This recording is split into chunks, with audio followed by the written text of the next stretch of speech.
What have we got? We've got to talk about, speak loudly. So the last two meetings, I actually had the flu and I was listening from home. It's quite hard to hear sometimes. So just when you're up the front, please make sure that you speak into the microphones, which are here, this direction, and doesn't need to be loud, but just project if you can. That would be lovely. Thank you. We want everybody to be able to hear. And saying that, please excuse my coughing. I've got a little bit of bronchitis still. I'm not contagious, just to let you know. Right. Let's begin with the karakia. Me karakia tātou. Pātaka ki te tonga. Kia mā kina ki te tonga. Kia mā tātara ki tāna. E aki ana te atapura. E teo, e huka, e hau, te hei, mō. Thank you very much. Right, so we welcome to everybody online, everybody in the room here. Thank you very much for being here today. And staff and board members. Let's go to apologies, which I don't think we have any, unless somebody... I haven't received any. Nope, all good. Declarations of interest.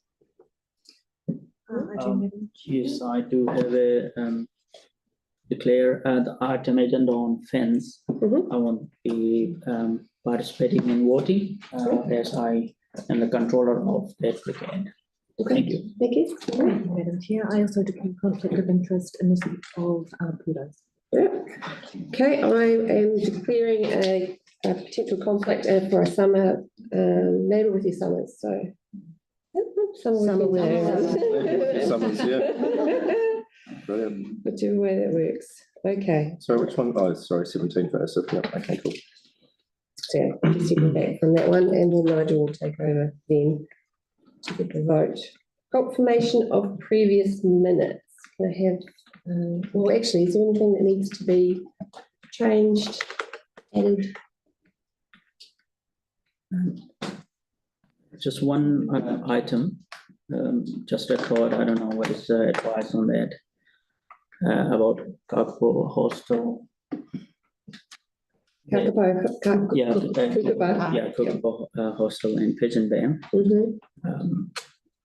The council staff didn't take advice. It was a comment made by staff, and it would be good to have that item noted in the minutes, because at the moment it just reads as if it was an information.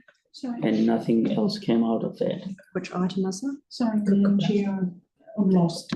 So we're talking about Kukapa. What item is that, Arthur? Yeah. Yes, in the minutes. For the last meeting. So at the moment, the minute is just read how it was presented last time. But during question and answer session, staff made a comment that they didn't do community consultation as they were supposed to do as per board recommendation in 2022. So somehow if... So you would like to have that noted, the question and answer, in regard to whether they've done community consultation in 2022, and the answer was? No. Okay.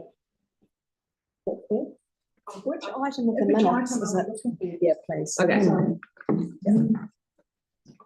Asi, can you tell us which item of the minutes? So it is... I think I find it here.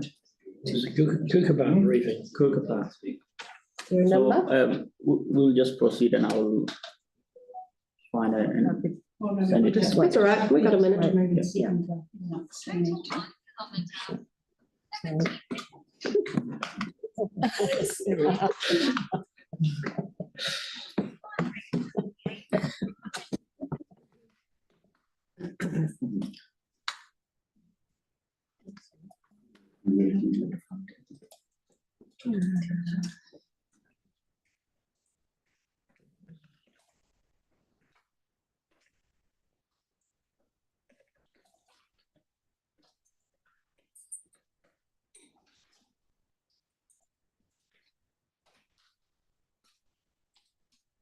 I seem to find that.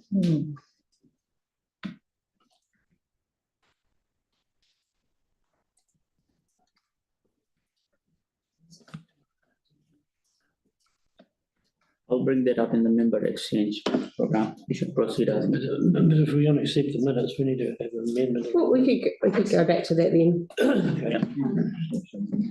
And this is important that we do that at the start of the meeting. We can go back to the minutes, but I don't recall. Okay, that's fine. We can clarify that later. Okay. So we will delay the confirmation of previous minutes. We can do that because I think it's just no good information. Right, okay. Yeah. So Are we happy to confirm the minutes? Yeah, now? confirm the minutes. Okay, I'll- so can I have a mover for that, please? Yeah. Asif is moving, seconder Gillian? Okay, all those in favour? Against? Carried. Thank you. Right, moving into public forums. Thank you everybody who's come in today. We have Sabrina Saunders, Littleton Harbour Business Association Initiative. Come on up. Hi Sabrina. Hi, guys. Thanks for coming in today. Thanks for letting me use your pen. Hi, I'm here to kind of catch you guys up on a few things. Apologies, I'm not formally dressed. I have to go jump on a boat after That's this. fine. Training. Would you like me to let you know when you've got a minute left? Yes. Do you want questions? Yes. Okay, right, I'll let you know. So, after online forum, on Facebook, there was a lot of discussion about in the community, threatening or intimidating behavior out at bars, questions about drinks being spiked. We quickly rallied behind it, said, what can we do as a small group? We came up with these flyers called the Angel Shots. I have handed them out at Eruption, Top Club, not Top Club, Littleton Arms, Woodfire Pizza, Arbor, Super Wonder Bar, and the hotel over in Governor's Bay. I'll pass that around so people can look. So essentially, if someone is at a bar or restaurant and they feel like they're on a date and it's not quite going right, and they might need a little help to sneak out the back door, they go up to the bar and say, "Can I get an angel shot?" If they feel like they need an Uber or taxi, you ask for an angel shot with ice. And then if you would like the police to be called, you call angel shot with a lime. And these are inside the bathrooms, discreetly behind the doors. And the staff is all trained. I kind of left it up to them to implement it in their restaurants. We also have gone to the bars and the restaurants, asking if they want testing kits for drug spiking. Across the board, yes. They don't know how they're going to use it. They don't know if they're going to use it. And the goal of it is they're never used. It's just known around the community that we have these behind the bar. And if you do come to our community and attempt this, they're going to be testing it. So all of the bars and restaurants are interested in having a couple behind. So I've taken a number of how many we need to order in, and I'll have those ordered this week. So then I'll distribute them across at cost to anyone that wants it. Second item is the Matariki Awards this past year was super successful and very fun. And I already have all the funding for next one.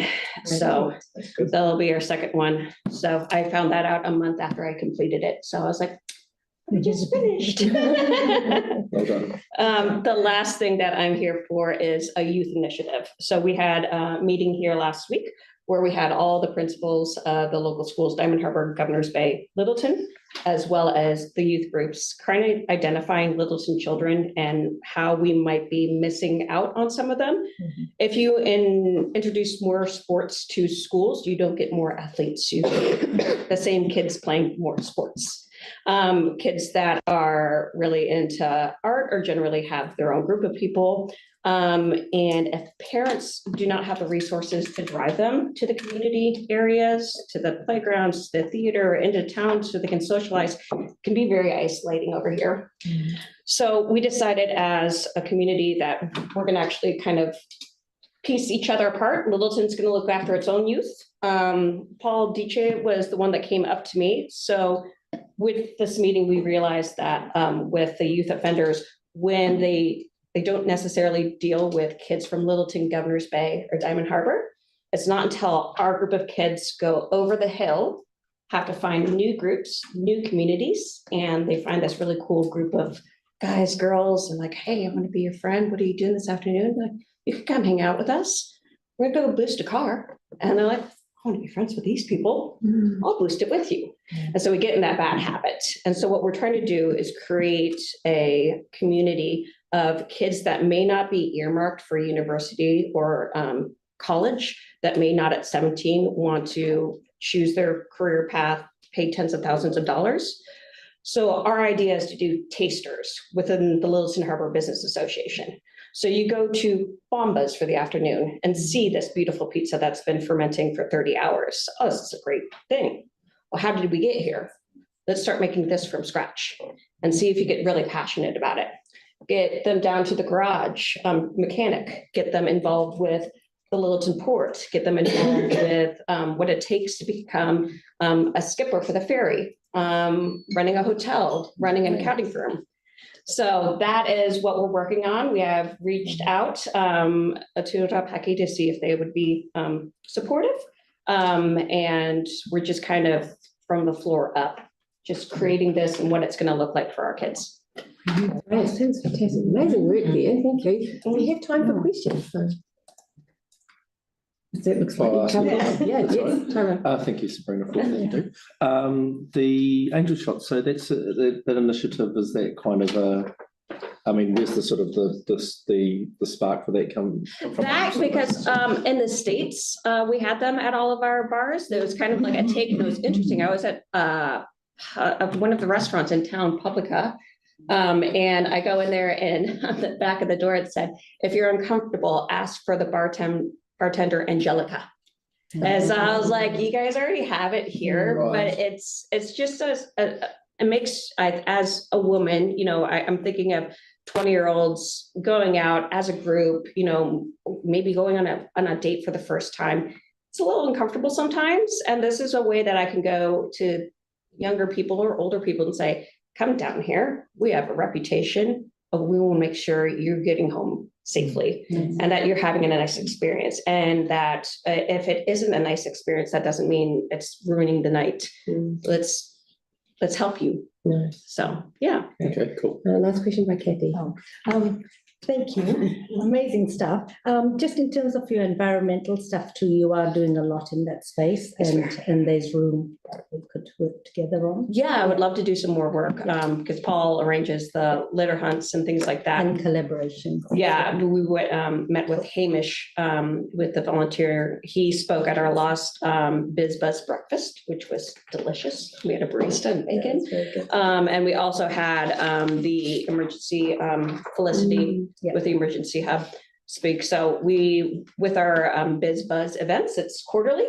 I do them evenings, mornings. I get a couple speakers. We have a beautiful facility down at Naval Point that I can open up for people to come and join. So if you have any other questions, just let me know. Great. And I'd imagine there's lots more questions around the table. Can people email you if we have questions that we can? Absolutely. Yeah, you can share. The easiest way to get a hold of me is my manager at Naval Point. Welcome in. Come on in. Thank you so much for your time and what you're doing. It's really encouraging to hear all the great news. So, and have a great day out there today. Yes. Skipper training. Oh, good luck. Thank you. Fantastic. Next we have Ian, new stuff. Ian, new stuff. Welcome to the table, Ian. Come on up. We don't bite. Usually. Speak for yourself. Would you like me to let you know when you've got 1 minute left? Having looked through your rules, Yes. just to make sure that I'm clear, the matter. Hey, Standing orders, as it were. standing orders. It says here, speakers may speak for up to 5 minutes. Although at the discretion of the meeting, more time may be allocated. And no more than 2 speakers can speak on an organisation during the public forum. Correct. Now you can decide yourselves whether you want to hear any more. Okay. Would you like us to ask questions? No. Okay, that's fine. The other thing here is the issues that I'm addressing, specifically heavy transport on Norwich Quay. Yes. Also, the removal of port noise contour from where it is. and that the community board does not have the delegation to deal with it. No, So all I'm doing is I'm presenting information great. so that you know what I'm presenting and what the issues are as far as I'm concerned, and most of it is historic. Yep. And I'm not sure how long some of you have been around the port and the issues, but I've been involved in this sort of since about 1988. And it's quite useful sometimes to put a historic perspective on it. And if I could say now, I'm starting to speak. Right, the port company's embarking on a journey for a 30-year plan, and nowhere does it mention Norwich Quay and the heavy traffic. It's stated that by 2032, it'll be able to handle 850,000 TEU, 20-foot equivalent containers. A proposed hub at Rolleston, even if rail enabled, which has been proposed, would only have a minimal amount of effect on Norwich Quay. And then you also got to take into account logging, well, any other just loads not involving containers. As part of our proposal many years ago, we had in 1992 actually, we had a discussion with the railways regarding the fate of a now operational signal box. Anyway, we had the support of all the councils, but the port company dived in and grabbed it, and that's that little bit of land opposite where the museum was. There was a lot of kerfuffle about this maritime museum, and the PR department of the port company weren't doing very well at all, if I might say. A friend of ours, or became a friend of ours, Justin Prane, Railcorp property manager, had a meal with Bruce Matheson, then general manager of the port company, and he said it would be a good public relations exercise if they were to purchase this land and donate a portion of it for the community to place a signal box, and the Rail Heritage Trust would pay for its refurbishment. But then also Justin provided for me a plan of the land that was to be purchased. And I think this is quite interesting because it just goes to show how things develop in a place like Littleton. When the port company turned up, there were a lot of people very upset who've been former Harbour Board employees and the like, union people, so on. Anyway, this here was actually some documents we were given which were confidential. There's a lot of leaking going on, I can tell you that at the time. And in any event, this indicates, and I've got two records of exactly what I'm reading from, one for the staff, as indicated I should, and the other to hand around to all you people, read it at your leisure, and some little magazines we produced in the 1990s. But that was the land that was proposed to be purchased from the railways. That actually didn't happen. And that became, it's a bit hard to see this one here, but the other one's a clearer copy. And they got, this is the land that they did get, which is in the blue. And as part of that land, specifically, when the railway lines were removed from in front of the station, specifically, that was for the purpose of heavy traffic exiting Cash and Quay to go one way up underneath Norwich Quay, specifically. Now, when the station was to be removed itself, underneath the station, well, underneath the platform, this communication gear, signalling equipment and so on, and if that were to be removed, heavy traffic could go both ways. Well, that didn't exactly happen. But here's more one of humour, if you've got to get a bit of humour in these things, otherwise you go mad. David Viles in 1994 said that he would, that they were going to make this little precinct, which is beside the signal box, a safe and special area with Port can enjoy aspects of Littleton's history. Well, old yacht was down there, got smashed to bits, and the port company replaced it with a container. Now, I'm not sure what understanding of heritage is, but the 20-foot empty container is not my idea of a particularly important thing. And in any event, it's got nothing to do with the port company, because it's been leased to the Banks Peninsula District Council for a peppercorn, $1 a year for 99 years. So anyway, if we were to move on really quickly, because I might run out, you might start. Yeah, you're getting close. Oh, you've got a minute. Yeah, okay, well, in which case you'll have to read the stuff yourselves, put it that way. But anyway, the State Highway, there was a meeting organised by David Viles to address roading issues. There was a meeting held on 23rd of March held by various parties, and Transit said that the State Highway classification should stop at the Littleton portal. And that's a fact. So I'll leave it at that because I've run out of minutes. Okay. Thank you for bringing that to us. As you said, unfortunately, we don't have delegation over. People don't do something about it. The Littleton folk are mad. Yeah. There's something to read.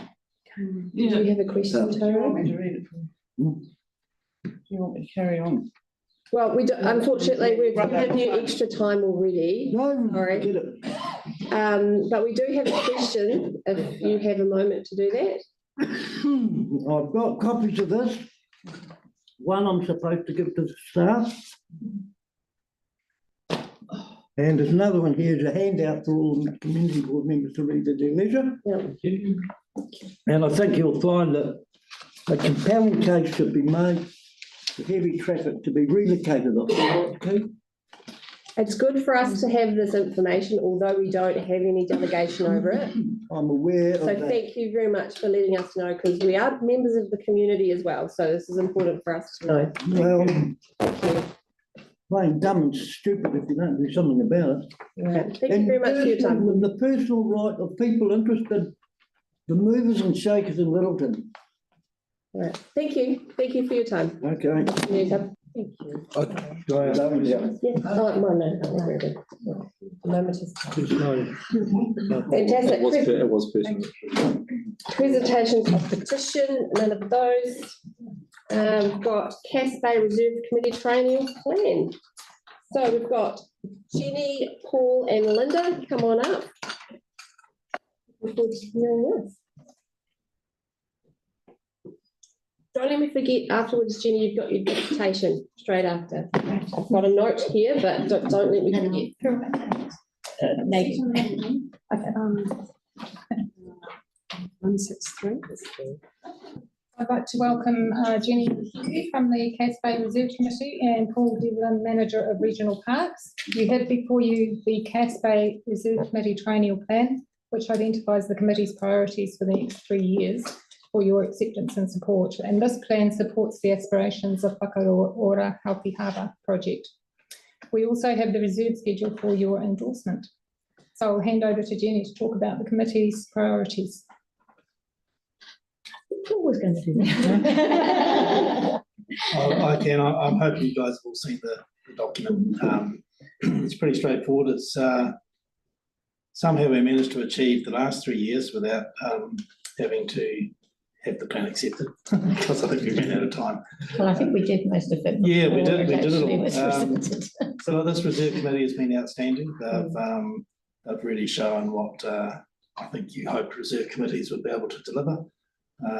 They have a great team amongst them, and they really are engaging with the community strongly. So the new plan just shows a few aspirational things, as well as carrying on with what we've collectively managed to achieve. And that's the important thing about that plan, is that every time we put a tree or do something, then we're committing ourselves to quite a few years of looking after that one tree. So the plan reflects that, as well as having some things which we can are quite meaty to get stuck into and get some further wins for the whole of Whakarapa, really.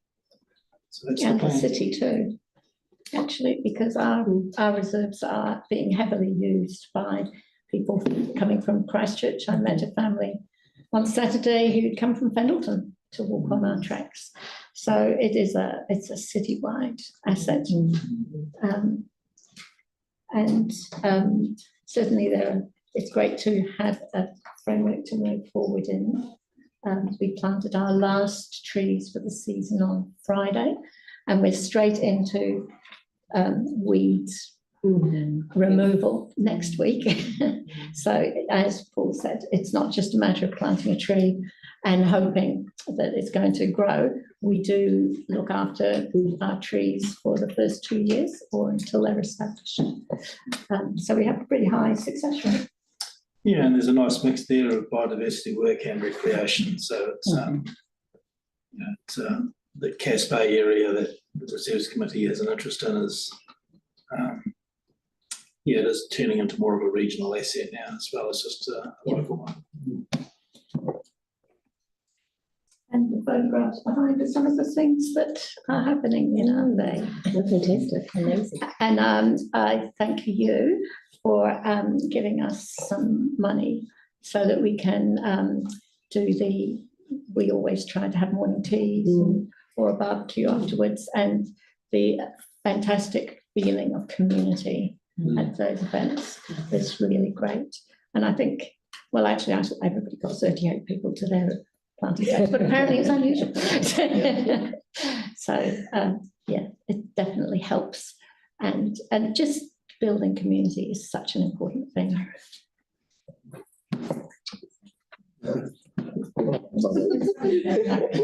Campaign trail. I don't want you to think that that's what I regularly do. Right, So we will have comments and questions, because you're right, it's very comprehensive and doing great work. Nigel, I think that button you pushed about community is really what the reserve committees can bring. And I think you've done it very, very well. Some of them were quite isolated groups, but I mean, bringing on that youth, because that's the future. Yes. And also the comment about being an asset for Greater Christchurch. And Bankspringe is, there's a lot of councils that don't actually recognise that yet, but I'm sure they will in the next 3 years. Thank you for your work. And I'm happy to move whatever. great, yeah.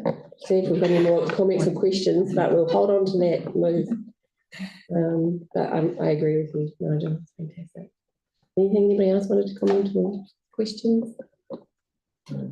Just I would like to make a comment. All these reserves that we have on the peninsula, they act like an anchor for our communities. They bring people together. That is really important to build a collective resilience of our communities, and the amount of hours those members put in. Thank you. It's not an easy thing, to look after a plant to grow. Planting is easy, but you have to look after it. And you are doing an amazing job. Thank you very much. Thank you. I think actually in Cass Bay, plug here, because we don't have a community centre, it is the thing that brings everybody together, where perhaps we're not able to do it at the moment. So it does have that totally, when you get community all working together on something, and they see things growing, they have that sense of belonging, and community connectedness leads to resilience, and that's so important. Definitely. Kathy's last comment and question, then we'll get a second. And no group is successful without a great person in leadership, and Jane's been there forever doing great minds. So thank you. Thank you. I'm happy to second that. All those in favour? Right. That's carried. Thank you very much, team, and we'll keep Jenny at the table because you are doing. Thank you, Paul. Thanks, Linda. Thank you. You are going to be doing a deputation about Cass Bay play spaces. Just very quickly, I first of all would like to commend the staff who did a fantastic job in a very quick turnaround. I know it was a long time getting to the stage of consultation and the actual planning, but Holly and Kylie, they did do a really great job. It's going to look fantastic. Unfortunately, as I was saying to Holly a minute ago, I think some people, we did actually get quite a good response in terms of submissions. Some people thought I was going to pass it on rather than them submitting. But one concern Casbay Play Space is actually a little unusual. It's not just a neighbourhood park. We get a lot of schools coming, disability groups, as well as the elderly. We've got quite a few octogenarians in our bay who just go down and like to sit and see what's going on. Grandparents with children, grandchildren. I'm in that sector now. So it is, and also we get half of Christchurch in the summer comes to our beach because it's so close to the playground. It's used a lot more than just a neighbourhood park playground. So one concern that I hope that is quite simply solved is things like any of the platforms where there's change in level. It's really important that there is very clear distinction or clear definition between one level and the next. In my working life, I was a visual resource teacher. And so children with disabilities, when they can't tell the difference between this level and this level, it really knocks their confidence. They can't play with their friends. They can't enjoy themselves as much. So just a very simple thing which we did in the past was we painted yellow lines around each platform on our last playground. And hopefully, I know that doesn't quite fit in with the aesthetics of this, but I think it still needs to be considered that there's this clear definition so that children can feel confident in their play. And the traditional picnic table type things where the seats are attached to the table, those can be quite inaccessible. I know personally for a long time, I find them quite difficult to get into. Ladies with skirts, older people, they can't swing their legs in.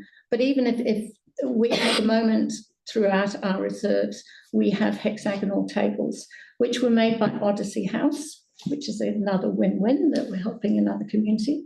And the parks have them in other playground areas of the city, like Burwood. And because the seats you can get into from the sides, they're very accessible, and you can sit 8 people around them, which is quite good. I was just talking to Holly, we could adapt them so that a wheelchair could get into them as well. So accessibility is something that I think is really important in our space. It's great that we're going to have these wonderful paths and things like that. I know that I'm going to get our steering wheels, and hopefully, just talking to Holly, we might manage to replace our rocker, which we lost many years ago to vandalism, unfortunately. But thank you very much for your support in this. It's absolutely fantastic and it's going to be a well-used space. So are you talking about the trip hazard like a step, or are you talking about the gradient needs to be marked? As far as change of levels like steps, so step, or a change from a platform to the next platform down. Right. Just so I think seeing the design, all of the paths are not going to be a problem because they're all one level. They're suitable for wheelchairs. So that one, and there is colour definition between some of the paths and some other areas, but it's just the change of levels which can be an issue for depth perception, as well as low vision and other things. Lots of people in the community have a variety of disabilities which can be affected by that. I agree. And I think making things accessible makes it easy for everybody in the community. So I totally support that. And we're talking from, toddlers right through to older people in the community. It's important everybody has that opportunity to be outside and enjoying Food space. community. Great. Do you have a question, Lorna? I was just going to say the term depth perception. Depth perception. Yep. Right, yes, yeah, help with that. So that line helps with that depth perception. Yeah, and it was a very cheap, easy fix because we just painted yellow around each platform. And it could be that it's black or to fit in with this colour scheme, so long as there's really clear contrast between the edge and the platform. Right, any other comments or questions? No? It's very helpful to hear. Oh, you do? Just final comment. The experience that you had, I'm sure that will be valued by staff and it will be noted. Thank you for that. It's really important to have that experience you had and that feedback. Very critical. Thank you very much. Yeah, thank you. Thanks for your time, Jenny. You're awesome. Thank you very much, and thank you very much for accommodating my class. Oh, no, you're welcome. Fine, thank Bye. you. Thanks, bye-bye. Have a good day. Well, come up to the table. Case Bay, Inclusive Bay, Play Space Renewal, Design Approval. Holly. Kia ora, I've also got the whole Oh, ensemble here. the whole team can come up if you like. Yeah, go for it, sure. We do. We're not sure. Come up with the chairs. Just to introduce Kylie's the designer from Boffa, external designer Jason Parks Planner, and Kieran engagement advisor. So hopefully we should be able to field all your questions. I've not really got anything to present, but I did just want to flag a apologetic last minute change to number 4.5. As of Friday, we just did one last hash at the car park design, and I just want to in Corsia Bay, so it's referencing the number of car parking spaces amended in Corsia Bay. Okay, what number is that again? 4.5. So we're on page. Sorry, I'm on page 189. It's just so that we'll. Did that, Holly? No, it's amended again. We're Okay, working- so it's the amended, it's been The amended. amended amendment. Okay. Page So 100. apologies. 4.5, yeah? Yeah, we just want to clarify that we're actually losing no car parking spaces at Corset Bay. Losing it. That's good to note. Thank you. Yeah, so I guess we're just here to answer questions. Fantastic. Okay, let me just go back to the start here. About levels. Yeah, that first question about levels, which Jenny was just talking about. I saw you nodding. Yeah. What's your thoughts about that, incorporating that? Yeah, so at Cass Bay, that was one of the key considerations for that playground because the council identified that that was a playground space that's well suited to providing accessibility, much easier than at Corsia Bay. So what we're doing at that playground is we've got level surfaces, so we're using, there's a big wide path going right through the middle of the park now, which will tie into the existing footpath when you're coming down the hill. And then we're using wet pour surfacing, so that's fully accessible. We can just roll onto it with a pram or a wheelchair or whatever.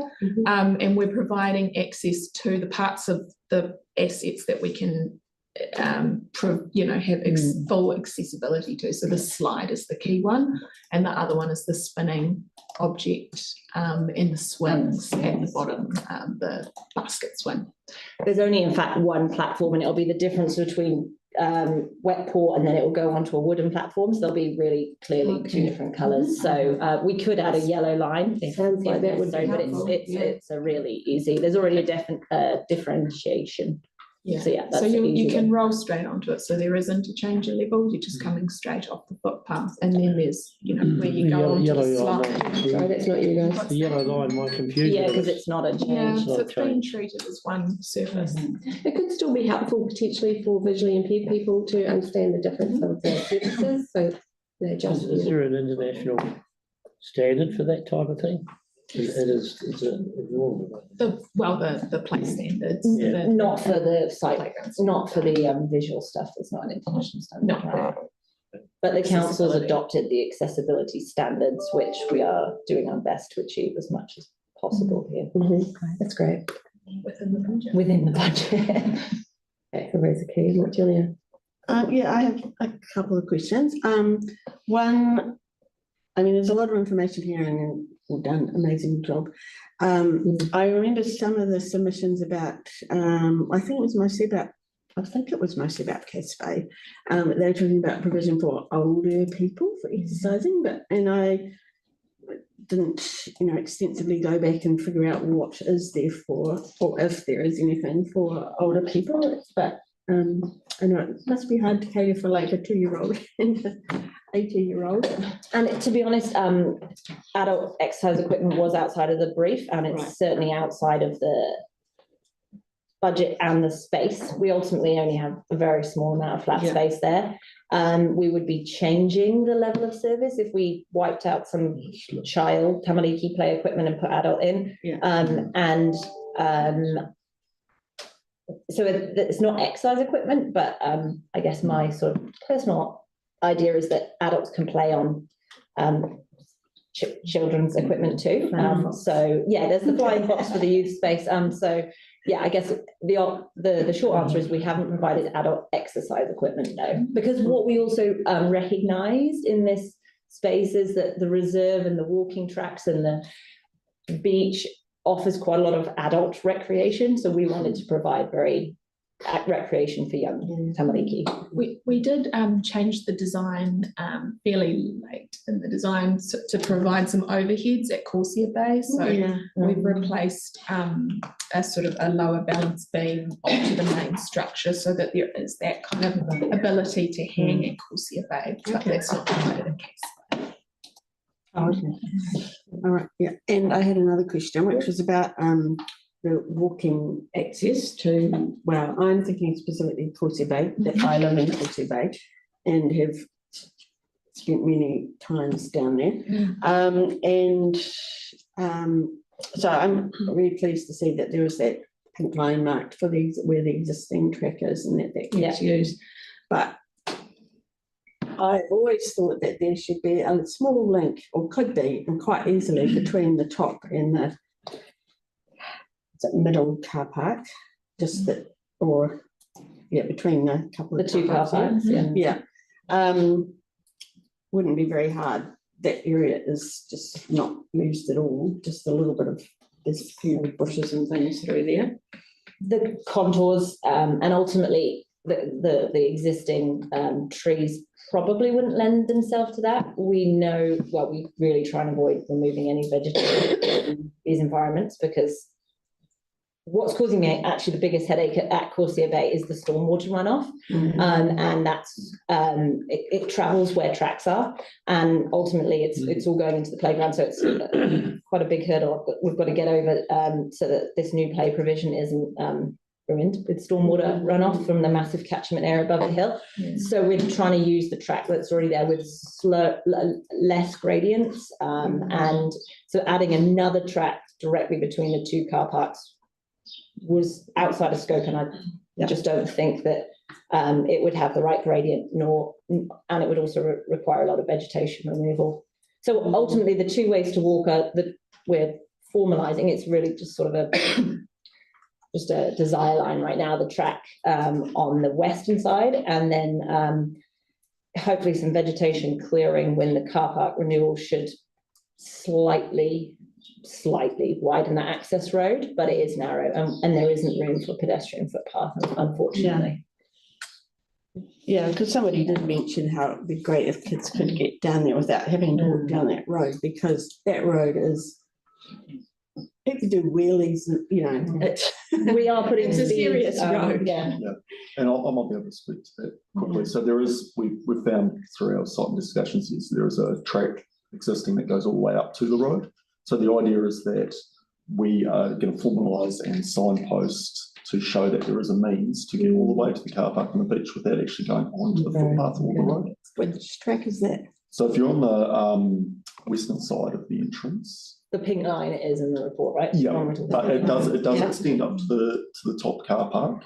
And then it does continue around where the two picnic tables up are on that there is actually a track that is quite overgrown but is accessible. I've walked it. that sealed that goes round there and up onto the road. So, but unless you really had a poke around, you wouldn't know it there. So as part of this project, we really want to open that up. Some good signposting and wayfinding to make it completely clear that, hey, if you're walking or biking or whatever, there is a means to get through there without competing with all the traffic on the road. Obviously, that's a... And we're even going as far as potentially putting a piece of quietish musical play equipment at the entrance to the footpath to draw children down that way. As sort of a play on the way, and sort of like an indicator, like a really visual indicator for kids that play is this way. It will not be wheelchair accessible.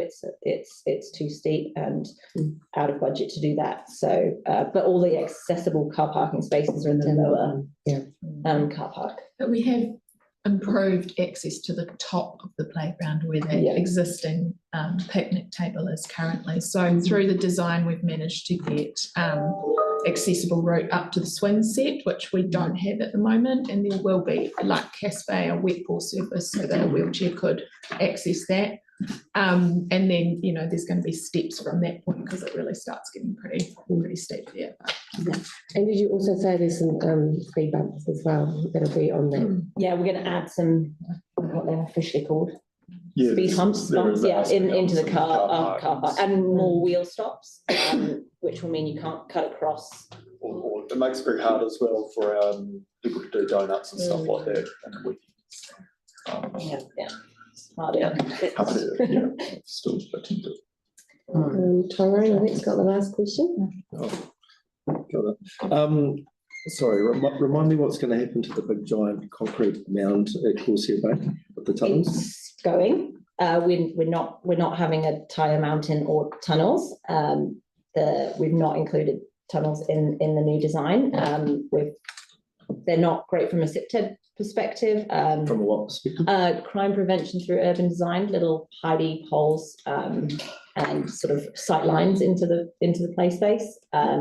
And ultimately, we sort of moved away from that sort of massive imaginative play, boat and tunnels to much more challenging climbing structure. That's a little bit, our opinion is that it's a little bit more safer and more versatile playing feature. So we've lost the tunnels is the short answer. Children all around the harbour will be weeping. Great sadness. It didn't come back through feedback. And when I did I met with a smallish, but a group of tamariki at the school. And actually that didn't come up as the school, didn't come up as a must keep. And Kieran's been back to meet with them again under the new plan, showing them the new plans. Maybe you can talk to that during the consultation period, so the primary school, and kind of like share the design with them again and said, this is what your great feedback has produced. And we actually we got quite a few kids who asked for even more climbing. So they've been very ambitious, but less from our feedback, we didn't get anyone weeping too hard. So I'm basically like some kind of 1980s reactionary curmudgeon. Nostalgia is real. Good to know. That's helpful. That's personal growth. Some people will. We don't hear from everyone.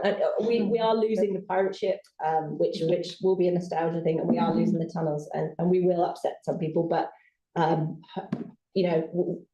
we can't have everything in these small spaces, and they've not got destination play space budgets nor size, so we just can't do everything. There will be tunnel slides if you. If you want to hide, you can hide and slide. That's a hell of a lot of concrete to get out of there, though, isn't it? Yeah. That's a lot. Get ahead because you're really good at seeing photos of you doing stuff like that. Yeah. All right, so we should move along. Great planning. And I just wanted to also flag that prior. There will be more feedback from Ngāti Wheki Runanga in detail design about how we integrate some of the themes, particularly around the wheki and the details on the carving and the kōrero we put into the interpretation. So that's still sort of high level stuff that we will get more clarity on. Okay. Great, fantastic. You've managed to do some well balance things out. So can I have a mover for this? Yep, Luana, seconder. I'm happy to second. All those in favour? Right. Against? That's carried. Thank you. It's like I said, the balance, it's amazing. That's Thank you so exciting. much. Good. Okay, so we've got Olga on line, who is going to talk to us today about Corsia Bay. With the stormwater renewal project, there is some potential tree removal questions we've got. Is Olga with us? Hi. Just before I start, can you hear me? I can hear you. We're just going to quiet the room a little. We're doing a transition between speakers right at the moment. But we're full attention to you now, Olga. Okay. We are doing the storm pipe renewal, which runs from the top of the upstream upper car park and through the lower car park, and then discharges to the outlet at the beach. And obviously the pipe going under the car park is not a problem, but then a pipe runs along the toilets and there are lots of vegetations. So we went through several options and there are really no options to upgrade the pipe without cutting some vegetation. After assessing 3 options, we found this realignment where we will only cut 6 small and medium trees. And we really can't see any other options without cutting them. So this is the reason why I'm presenting you, just asking for your approval for removal of these 6 trees. They are kind of good state at the moment, but obviously if we remove them, we will replace them with 2 trees per 1 removal tree.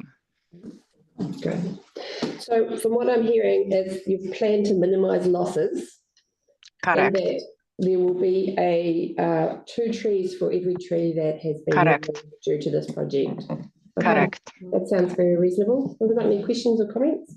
Well, one comment would be, we just heard that can't take out any trees on the other, between the car parks, because they're so important. So I'm just pointing out the contrast, really.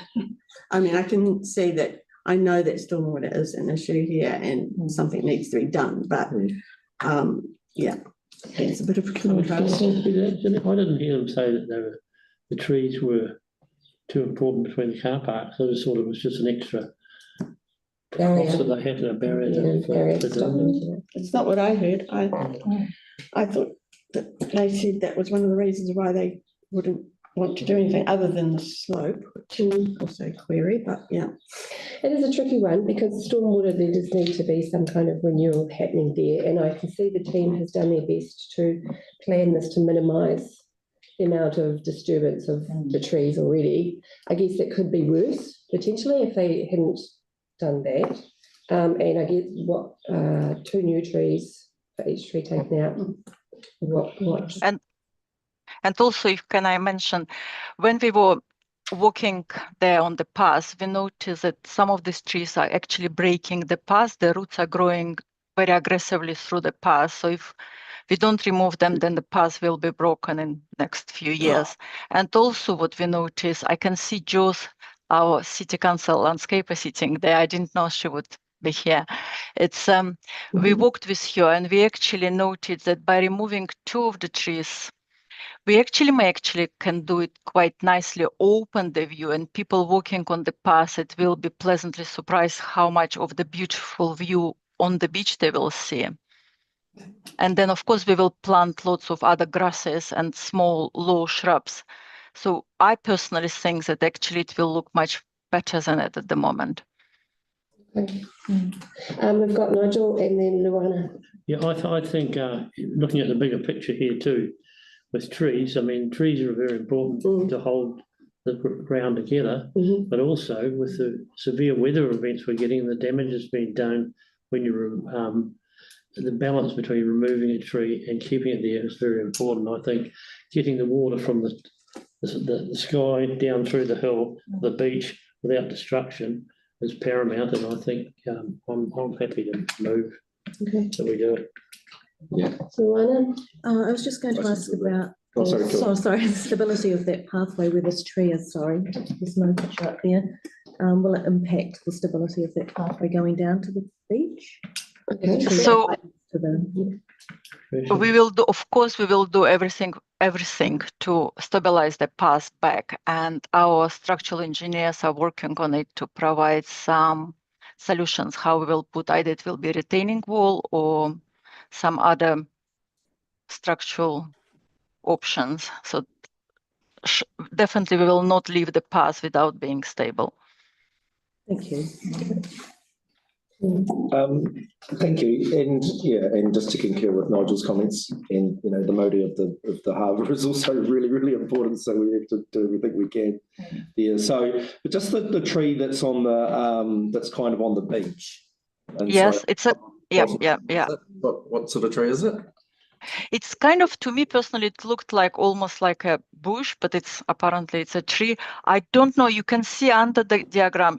There are 6 of them. Trees. I don't know. Jos, you wouldn't remember the name of that bush? Do you remember just above the discharge? The bush on the beach, yeah? I don't think I know, at least I saw the family. That's okay, no problem. Yeah, it's, I mean, that's not always been there, right? Like it's kind of grown in the last sort of 20 years, I'd say. But anyway, be that as it may, would that be replaced? We were thinking not to replace the bush itself, because again, by removing this, we will open the view. We will put lots of grasses there, low growing grass. Yeah. Yeah, no, I think overall that would enhance the beach anyway. Yeah, okay, cool, thank you. I think it's fantastic that we value trees and that we have discussions like this. This is part of a good process that shows that we really value our trees and that we're taking a moment to do this. Last question, Kathy, and then we'll go to... just really quickly, there's also a playground happening and stormwater stuff. So in terms of managing when all this happens and disruption, I guess, causing to community and the season and you know, the paths and stuff like that. Yeah, working together and... Yeah, so we are working together very closely with Holly. Yeah. So Holly will start, I think, your project few months before us. My team will be not there until 1st of April, and the playground will be finished by then. And then my team will come, and we already talked with the community board. We will provide the access for the public to the beach for all the time. Yes, great. So Nigel is still moving. Seconder, did I hear you, Tyrone? Yeah, sure. Yeah. I don't want to put you into that. I just thought I'll just check. Oh, no. I see all those in favour? Against? That's carried. Thanks very much, Olga and the team. Thank you very much. Okay, we are moving on to Kathy. Is going to talk to us about Sugarloaf and Thompson Scenic Reserves, the Accordia license. Do we have? Hi, I'm here online. Hi, Kathy. Hi. Sorry, my camera doesn't look like it's working. Oh, well, we can hear you. Do we need? Okay. No, that's fine. Yep. So I have nothing further to add to the report. It is a report that crosses 2 ward boundaries. Mm-hmm. So your ward gets the first recommendation, and then I'll be going to the 2nd ward on Thursday to get their approval to grant a new lease to Accordia. Yeah. So I'll just take this as read. It's just tidying up really, because we obviously have delegation over a small part of that as our ward sits there. Any questions before we move that? No questions? Okay, I'm happy to move that. Can I have a seconder, please? Moana? All those in favour? Against? That is carried. Thank you. Thank you for your time. Thank you, Kathy. Appreciate it. Bye. Okay, Fire Emergency New Zealand, Confederation of Journalists. Felix, come on up, Felix. Good to see you. Exactly. How are you? Thank you. Good. Hi.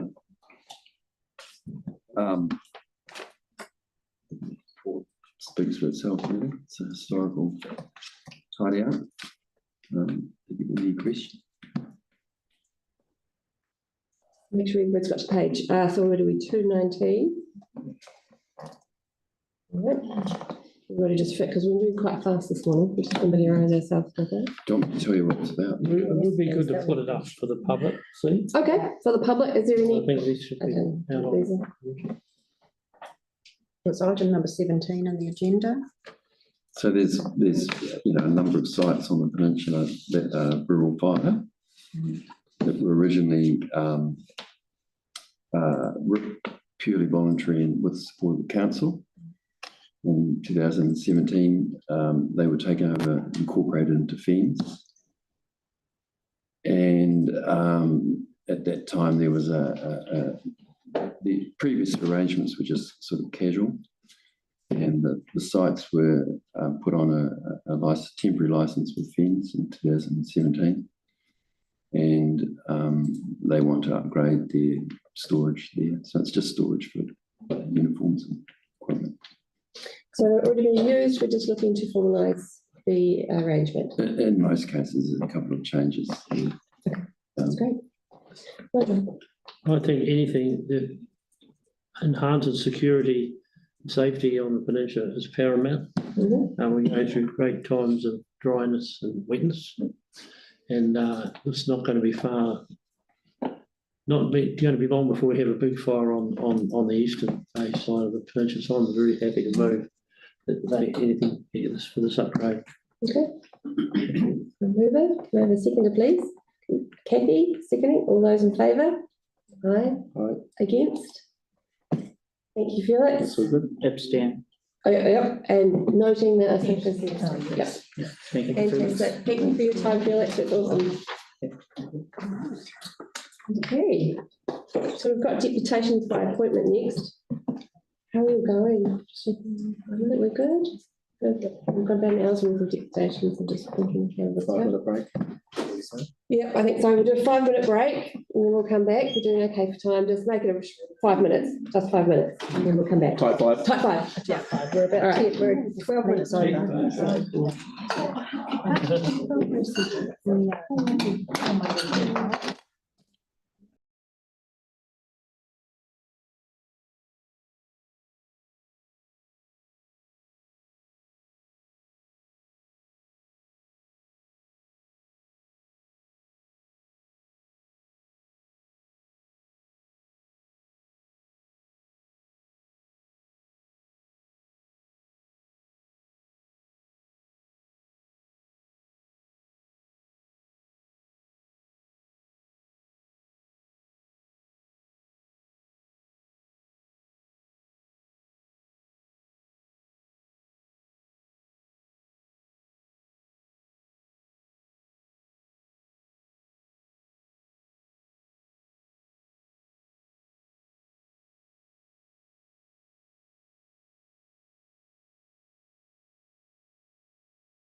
Okay, so I think we've got everybody here, haven't we? Yep, everybody back in the room. Okay. Deputations by appointment. We are discussing Pūrao Foreshore and Reserves Land Plan. First up, we've got Graham Christie. Come on up, Graham. Welcome back. Good to see you. You've got your presentation, and would you like a reminder for one minute before? Oh, yeah, what would you like? Yeah, 1 minute reminder. I was going to just turn it off. Stop. Okay.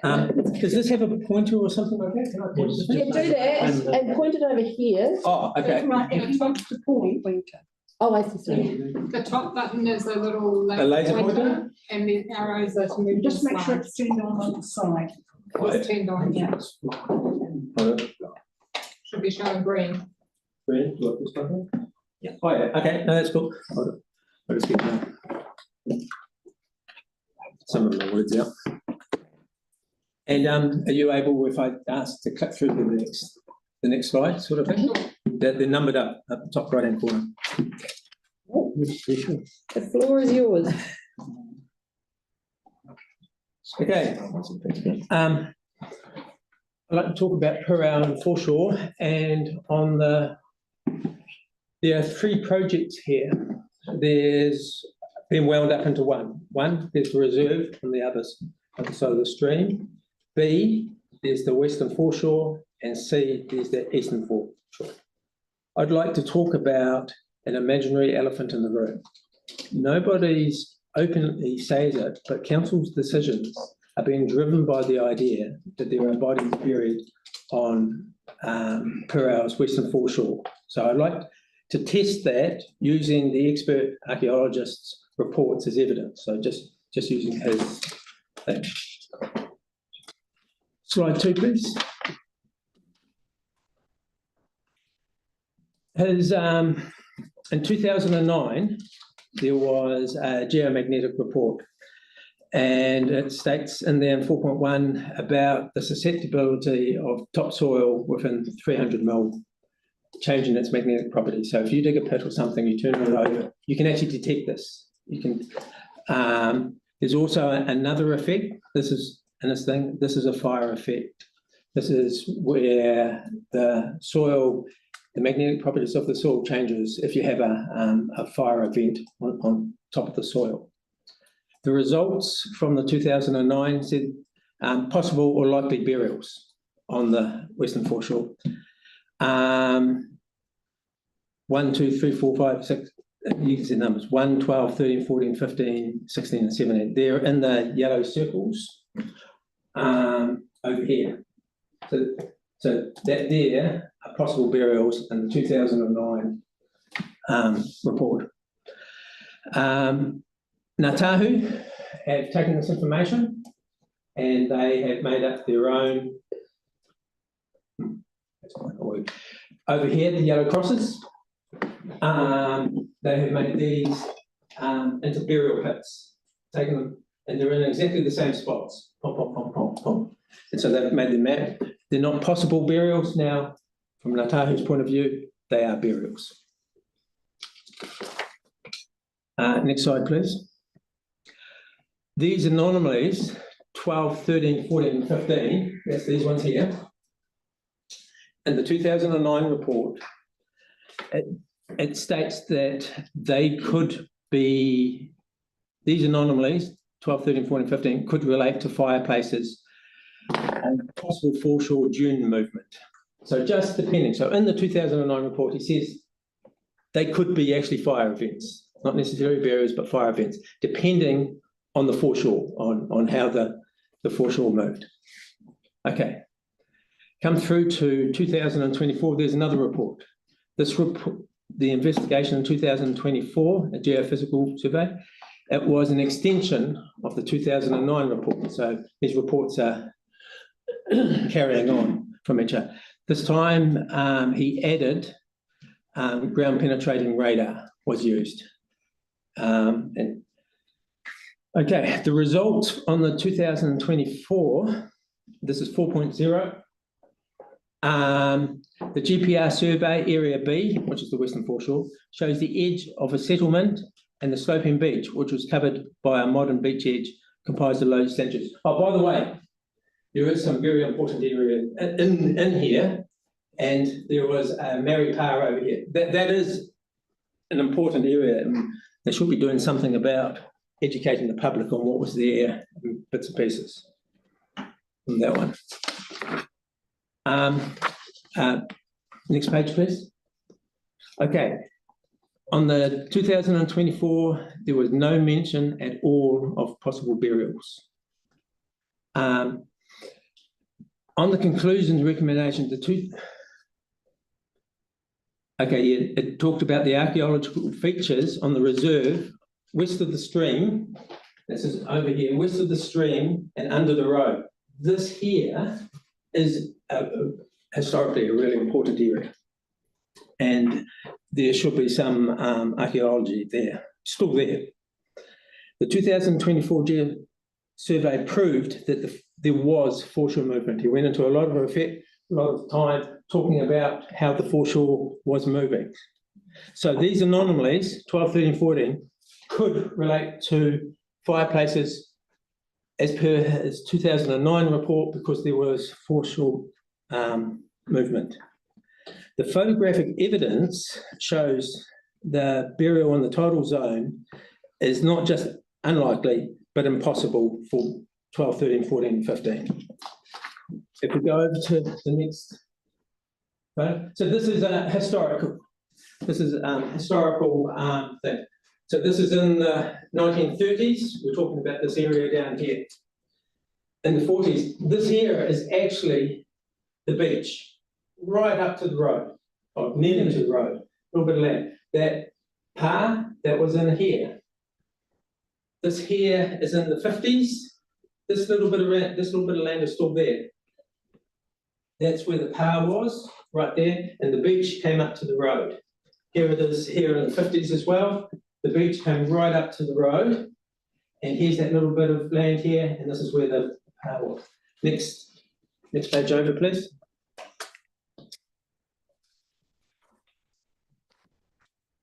This is in the 60s. You can see how it comes along from the road, cuts down. This here is mudflats, tidal. This is the tidal zone. Water comes all the way up to here. In the 70s, we started to get reclamation of the land again. This is a natural process, and this here is sand building up. And this here is where we are today. This bit of land here will have archaeology underneath it. Highly, because this is where, and under the road where I'm standing. The water came actually up in line with this pole here. So this here was all water out here. So in 2009, they, when he did his survey, okay, so I'll leave it on that one.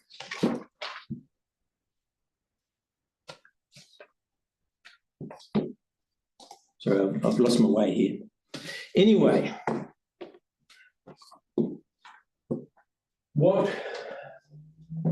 okay, what's the next slide? Yeah, sorry about this. The next slide is a few. Oh, okay, go back a slide. Yeah, so I'm talking about this. Sorry about this, guys. That's right. Okay, so we've been told that there were burials. Those yellow X's, they're actually out here on the water's edge. One's in the water, a couple over the other side are actually in the water, but they, because they're not burials, and the archaeologist said that's not burials. But here, we've been told that if you're standing here on the beach in 1850, that there are burials in mid-air here. There's supposed burials in mid-air in these photos here, under the ground over here. We asked several questions, and the archaeologist actually came back to it, came back through the council staff, and stated in figures, this is in 2024 report, in figures 66 to 83, the ground penetrating survey that was happening in here consistently showed a topsoil layer of 0.3 to 0.5. And also discussed, also the subsoil layer had intermittent breaks up to a depth of 1 metre. And as discussed, these interruptions could be backfilled pits and the vicinity known. Remember, there's an active Urupara on the other side of the road. You've got 1 more minute left, Graham. Okay. And so these interruptions could be burial pits. But, so think about that. Possible burials in 1 metre deep. There's more than 1 metre. This is new land. This is new land here. So the possible burials are not historic burials. They are possible new ones. And if, by the way, if there are burials on the foreshore like that, you should call the police up because they're modern burials and it's a crime not to tell the police that you found a modern burial. It's not a historic burial, it's a modern burial. Okay, I've got myself mucked up here, but anyway, questions? Yes, good. We'll go to the questions. I know Tyrone has a question. Yeah, I do. Thanks, Graham. So just in terms of and thank you for your dedication and just for explaining that to us. Yeah. In terms of the actual plan and the components of the plan. So what's happening with the recreation ground? Are you generally? Oh, okay. So, sorry. As far as the recreation ground, the eastern foreshore, what I'm pushing for is, okay, on the next slide, please. Sorry, is that you leave the status quo.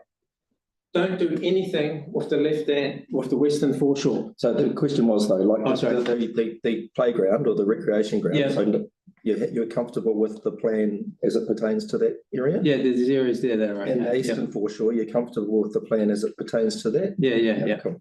So it's just the western foreshore. The western foreshore. So is it specifically the removal of the? It's stopping the access, the public access. Status quo. If you go on to the next slide. Actually, this is a question. This will be a question for staff, but you're concerned it's stopping the public access. It's stopping the public access. It's not your understanding anyway. Traditionally, this was a boating area, living, eating. This is how Mana Whenua used the land. Boating it, eating, living, bits and pieces. This is status quo, and this is what we'd like. We would still like to do this. We don't want to have restrictions on going through to the beach. We want that. That's what we want. Status quo. Do nothing, save the money. Understood. Thank you. Cool. Any other questions? Good. Once again, you have been thoroughly diligent in your details, as always, Thank you. Graham. Thank you. And it encourages, no, that's okay. It's still thorough enough that it encourages us to continue to do due diligence with this. Yeah. And that's what this whole process is Very about. important.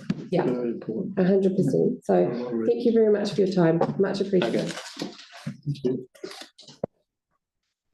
All right, next we've got Jill. Jill Rice, come on up. You're from Pura Residents Group. You want me to do the residents first and then my own after? Yes. Okay. Oh, yes. Oh, yeah, you're done twice. You're lucky. Double whammy. Good to see you, Jill. Thanks for having me back. Right, I've got a couple of emails that sort of come in late as well from residents, so I'm just going to add to this. Do you want me to remind you at the very end or halfway through? How do you want to do that? Yeah, I'm going to be pushed for time here. Okay. Okay. So maybe halfway, so I get to the most important things. All right, sounds good.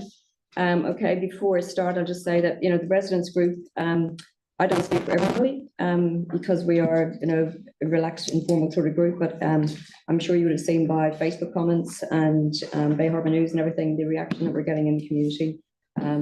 I'd say the majority is not happy about some of this proposal. Okay, I've got a question here from one resident.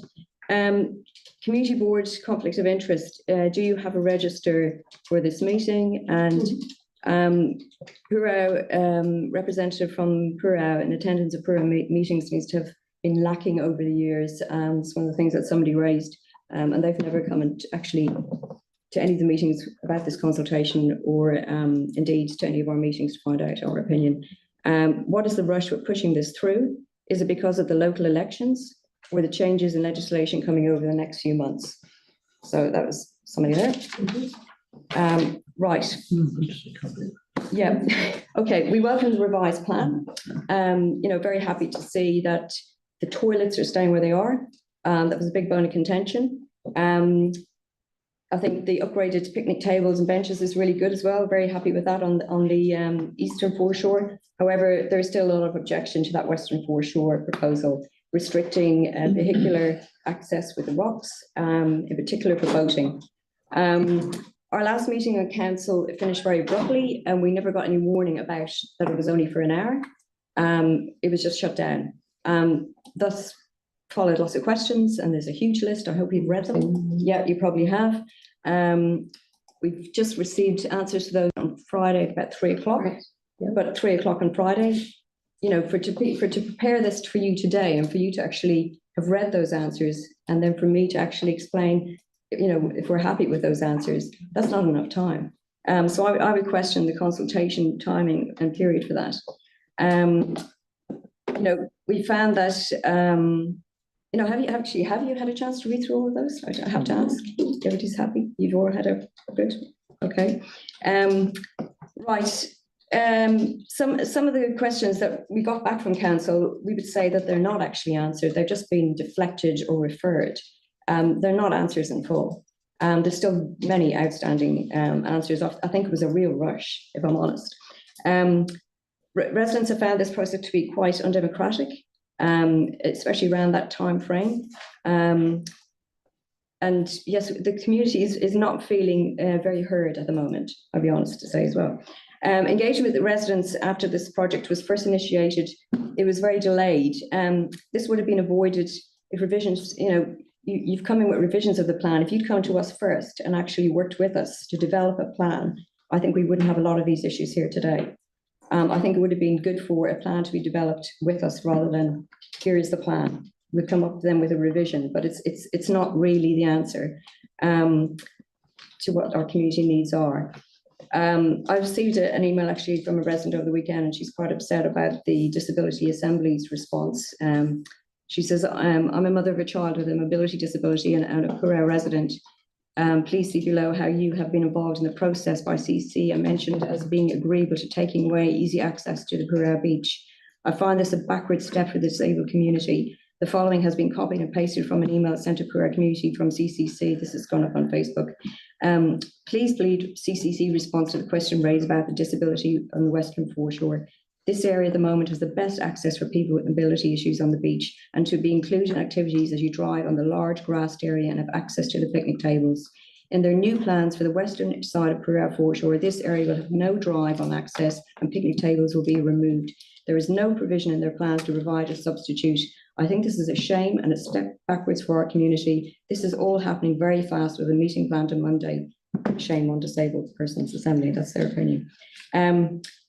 So yes, that was one of the concerns we brought up. We have a jetty and a wharf at the moment, which is really badly in disrepair. If you're taking away that access for somebody to launch a boat from the easy access on the grass, there's no alternative for somebody with disabilities. In fact, you can't launch a small boat anywhere in Pūrau other than that western area. It's the safest and most sheltered spot. So that's another thing that somebody's brought up there. Okay. What else have I got here? Oh yes, results.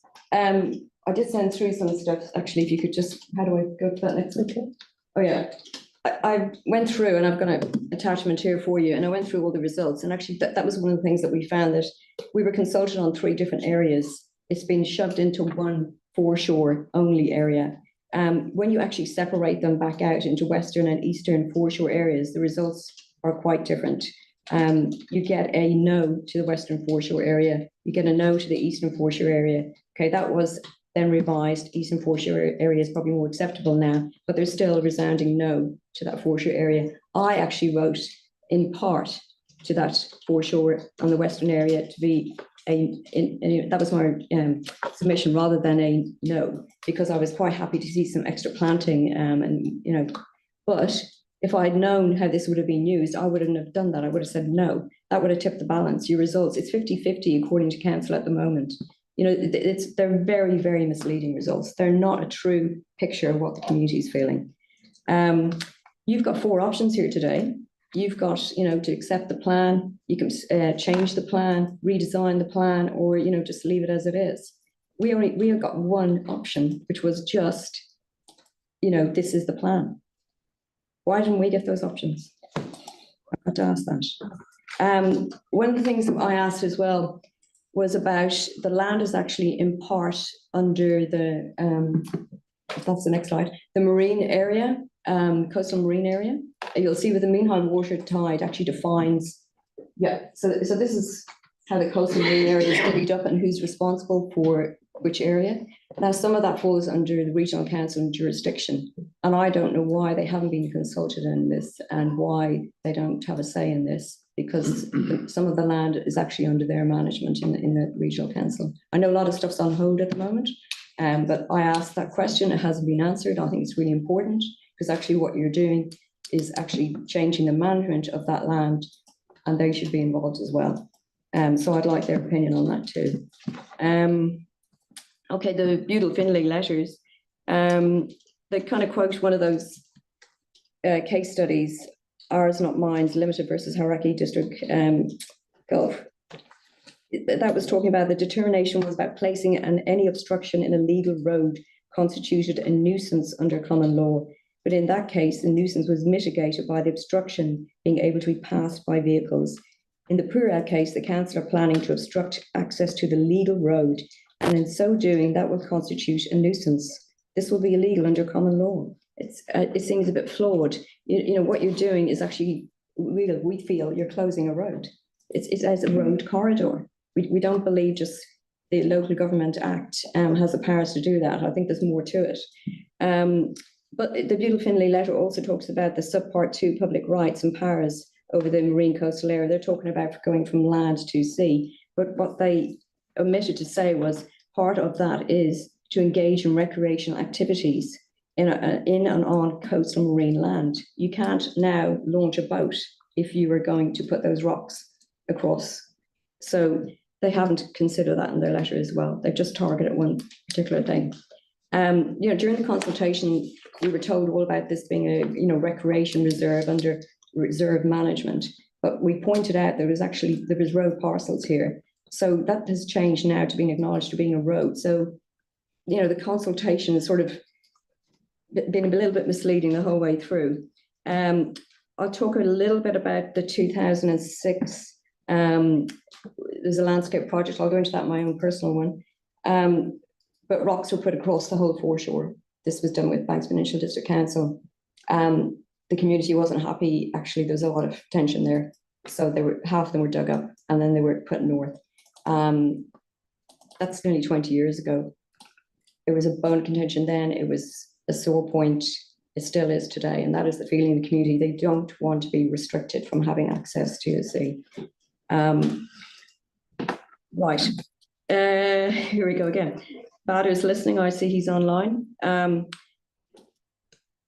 What I don't understand as well, the 2009 report has been peer reviewed by Underground, Overground and Historic Places Trust. The 2004 report has never had that privilege. And it's really important because there's such differences, as Graham has been pointing out, between that 2009 and 2024 report. A lot of the findings then have now been negated because of the amazing GPR technology that we have now. And it's able to be refined. So we want somebody to do a peer review. We've asked for that. What we've got is actually council's answers are their opinions. They're not experts. What we need is a collaboration of people to actually define that properly. And I think Guess you'll have time. Is it? Okay. Yeah. I think the best way is Waitapu. This site, with the original PA, this PA was there for about 20 years after they were forced onto that native reserve. This needs recognition, absolutely. But the best way to do that is Waitapu. Waitapu will define those boundaries around that area. And in doing so, we won't have this blanket design for restricting access to the whole foreshore area. It will allow us to define where the archaeology is, and then we manage around it. So this feels like a quick, easy, cheap way of pushing something through that deserves a lot more respect and a better management. where am I now? Moving actually quite quickly now. The changing landscape of Pura, and in particular the western foreshore, has grown, eroded, as you saw, sediment build up. It's actually getting bigger all the time. So we've got a lot of reclaimed land there that is definitely not historic. So why are we being restricted from that new land as well? You know, that this is what I mean about this blanket rule, is this management rule is just a blunt instrument. It's not accommodating for the fact that we have new land as well. That's everybody's land. It's not historic land. The council have said that they have proposed the maps that prove that this land is all part of history, but it isn't. It's proven that through Bada's report as well, and his survey, that we have reclaimed land. It's very important. Right. Also, one of the comments made was that council will still allow service vehicles to actually gain access to the beach. So vehicles are allowed on the beach as service vehicles. What difference is it if it's a public beach, you know, vehicle going on the beach? So I don't understand why, if you're being sensitive and saying no to vehicles, why you're allowing service vehicles. It doesn't add up. Residents were told that if Reserve 4662 was returned, that its loss would not impact the community, as they were advised there was already plenty of reserve areas, primarily the foreshore. This proposal attempts to restrict activities on one of the largest reserve areas in Pura. Compensation by way of tables and benches as a sweetener and some playing equipment isn't enough. We're about to lose a huge asset. Restricting, you know, it's nothing better on a sunny day when you see families there as you drive into Pura. It's a very, very popular. I think somebody's also raised about the parking. Is, you know, if you're going to put rocks all the way along there, what you're going to do is have cars lining the road. You're going to reduce the amount of parking that's going to be available. There's 50, 60 cars there in the summer. There's hundreds of people. It's actually a safety issue. I know council's going to look into that as well afterwards, but we really do have concerns about that too. So I think I'm sort of getting near to the end of my submission. But yeah, so many unanswered questions still.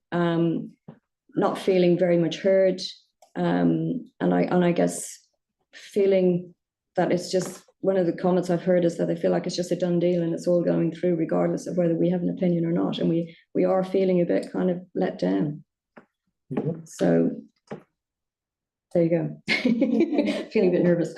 Sorry, Jill. No, you've done very well. Okay. And you've stuck to the time beautifully. So we now have time for questions and comments too. Are you okay with that? Yeah, go first. All right. Questions, comments. We're all just absorbing all this. Pardon? I think you've been very succinct. Have you? Okay. I think you have been, yeah. I think this whole bringing the community with you is very important. It's something we should be very mindful of. Thank you for your input. Good one, Nigel. Yeah. Yes. Thank you, Jill. There were a number of community consultations that that has happened already. Did you not get a chance to participate in those? Yeah, the first one, that's when they got feedback from the community, and that's when we realised there hadn't been a lot of due diligence actually. Council didn't even know that we didn't have sewage and water in Pura. There was a lot of things that hadn't actually been investigated properly when they came up with that first plan. So we had to inform them, and I'll show you in my next submission about the flooding and things like that. You know, so that's why I went back to the drawing board. But the things that changed were the eastern foreshore and the recreation reserve because of the feedback from that first consultation. The second was with the revised plan. However, like I said, we were shut down at 4 o'clock. It was like, that's it, it's all over. And we were still, you know, moving on to the western foreshore area. We were only just getting into it, and it was just shut down. I know it's a sensitive area, but it was, we were never told a time frame for that meeting, and that's why we came up with all these questions that we fired back at council, and we got those results at 3 o'clock, the full results. Well, they think they've given us full answers, but yeah, we don't feel like they have. Why the meeting was shut down and who did it, and did they provide any reason? No, just actually residents said it's 4 o'clock, this is finished now, isn't it? And the council was agreed, yes, that's it, we're closing it down. but we had never been given a time limit on that. We all walked out a bit flabbergasted, actually. We just thought, well, hold on, that was too abrupt. You know, we didn't feel like it was a proper consultation. And that's why we went out and said to us, and we got more questions, and we came back with a huge list of questions. And when did you submit these questions? It took me about a week to kind of put that together after the meeting. And that was when day? It was probably mid-August. Okay. Yeah. And then you got response on Friday? Yeah, I mean, they're very detailed questions. I can understand why the council took a fair bit of time, but by Friday, 3 o'clock, I was supposed to have this in to you 12 o'clock and I didn't. You know, and for you to actually read it and absorb it and be informed for today, I just feel that's, yeah, how is that possible? Thank you. Just one more question about board launching. You mentioned in the board historically and even now only being launched on the eastern side, not the western. You can, because of the sand, there's sand dunes. You can carry a kayak maybe over it, you know, from a car if you want, but the actual easiest access is to pull up, and especially if you've got a small sailing boat. You know, there's very little point around the harbour you can actually do that. You can do it in Charters Bay, but it's a muddy start if you haven't got the high tide. Yacht club's a no-go, really. That's private, you know, as far as trying to get down, everything like that. This is a very popular way to launch a small sailboat. There's limitations around the harbour, and this is very popular. In the response to the questions, I see that staff mentioned that there is a separate project. That's for the jetty and the boat ramp further away from the foreshore. Yeah, it's in bad shape. They are two separate. Yeah. That'll be, you know, you've got steps down to your boat. You've got a ramp down, but it's actually not acceptable for disabled people even now to use. That's why my neighbours are using this grass area at the moment. And I don't know what their design will be, whether they'll accommodate that in the future anyway.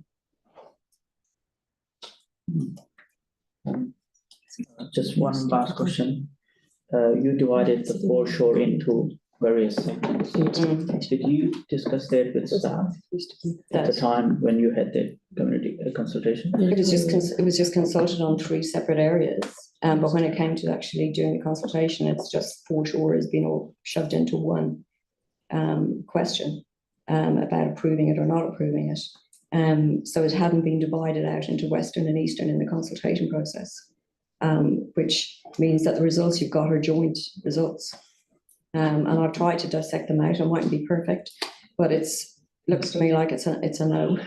And if, like I said, if I tipped my vote into that now, knowing that that's how it would be used, you would have a majority saying no to that Western foreshore area. Thank you, Jill. Just to clarify, because I may not have done this at the start very well, you've done both of yours at the same time? Yeah, kind of. Yeah, no, that's okay. I'll just have a quick look at, to see if there's anything else.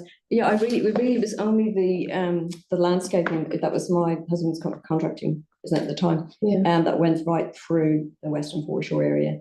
And I was only going to just show how you can see that in the GPR. It's quite cool. I was looking at it last night, where you can see the disturbance get down to that 500 mil. And you can see the old shoreline like this. And that's in one of those slides. And you can see where the old, where the rocks that come up here as well, where it's been eaten away. It's quite cool. I'm finally understanding. But yeah, I just wanted to go through from my personal point of view. And I think also the feedback here was, you're spending a lot of money here. What we'd love is you to protect what we've got as well.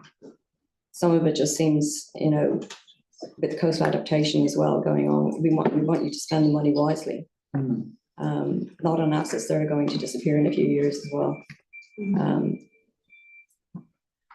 Is there any particular thing you want out of your personal? That was just showing you the flooding, and that was to say this happens quite regularly. So we're happy that they removed the steps and all that recreation design down by the river. But also, again, the toilets are just there in the background. That's going to be an interesting one because of the surge in water. But anyway, that was that flood. And the next one, if you wanted to look, this was a big flooding event. And you'll see, like, this is where you're going to propose to put all the picnic tables and everything down along there.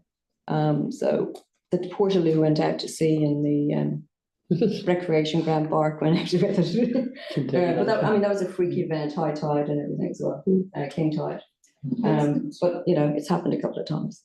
And then my last one was, oh yeah, this is, I just to pinpoint the area where my husband, when he did this, he pretty much dug, okay, I'm probably being a bit zealous in how wide I've gone there, but it's, the trench went all the way across, it was 500 mil deep, 1.5 wide. He actually used topsoil from our property. And you can see when they had to go north there with the rocks and move them after neighbours strongly objected to being restricted from the whole foreshore. So the area beside the road used to be the road. They moved that road back in the 1930s. So what you've got, the first bit of area there is actually been dug up already and made into a road and then redug. And then this is when they moved the road back here is when they found the first would have had the bones. And then this area where the picnic tables and everything like that, beyond that, that's all reclaimed land. So that's why I think everybody's questioning, why is this whole blanket rule? It's quite actually definitive there. You can see where with the circles, the way they've placed the rocks there, it's evident really where the PA was, just on that right corner. That's very interesting. Thank you. Yeah. Tyron's got the last question, and then that will be for time for today. Thank you. Right. Hugely appreciated. So, so I'm just going to, just for clarity, so the plan as it pertains to the recreation ground, that's roughly all right. Yeah. Eastern, so it's purely the issues are with the plan as it pertains to the western area. Well, I mean, there's a few, individual, comments in there, yeah. But, that's cool. So we'll just take the access to small sailing boats out for a second and just talk about purely like people coming onto that western thing. I don't understand, and forgive me if I'm wrong. Like, I mean, I just want to try and understand this a bit better, and maybe need to ask staff. But people keep talking about being restricted access to that bit of land, but that's not how I understand this is going to be. I don't see the restrictions. You'll be able to walk to it, but you can't park. You can't park on the side of the road now. That's going to be highly dangerous, and which is what people are going to end up doing, because your rocks are only going to be set back a metre or so. They used to park right up to the picnic tables. You don't have elderly people and people with disabilities now having that. That's the best view on that western foreshore as well. When you're on the east, you're sitting behind a sand dune looking at the road. This is the best place to picnic. So it's the vehicular access that's the real issue. As well. Yeah, and the picnic tables are out on reclaimed land. But I mean,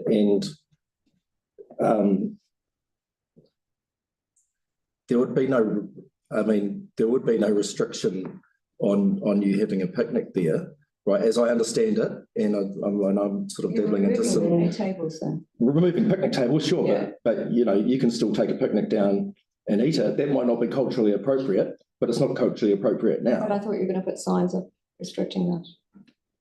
Well, I mean, this is what I need to understand from staff. Let's ask staff those questions. That's probably a good idea. All right. Because I'm not sure how you can actually restrict that. Be involved in the signage as well. But okay, so you're saying that you're just going to put up advisory, but it's not. We're not saying. I'm not sure. I just need to understand what your position is on it. That's all. Like, I'm just sort of just trying to get it clear in my mind. I think you've got to think about the people who can't actually, at ease get to the beach as well. The restriction and for launching boats is quite important for people. Yeah, our community. We live there. Thank you, Jill. Just telling you how we feel. No, thank you. Thank you for your time, and you've done great work there. Appreciate you coming in. Next, we've got Gail, and is Paul coming up as well? Whoever.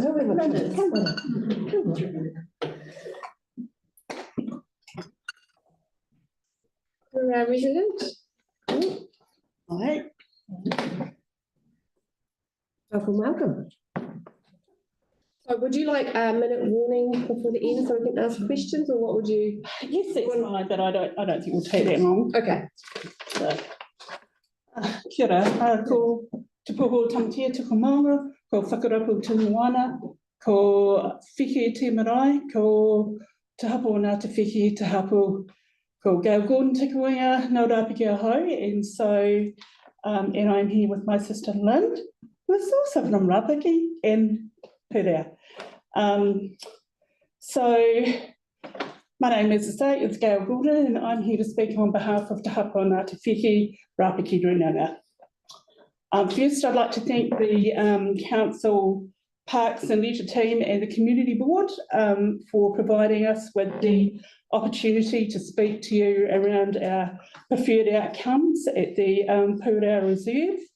And as we've previously shared with the Council, what those plans are. So it's good to be back here before you make your final decision. So Te Hapa o Ngāti Whiwhi are the mana whenua and hold rangatira within Whakarapu Harbour area and beyond.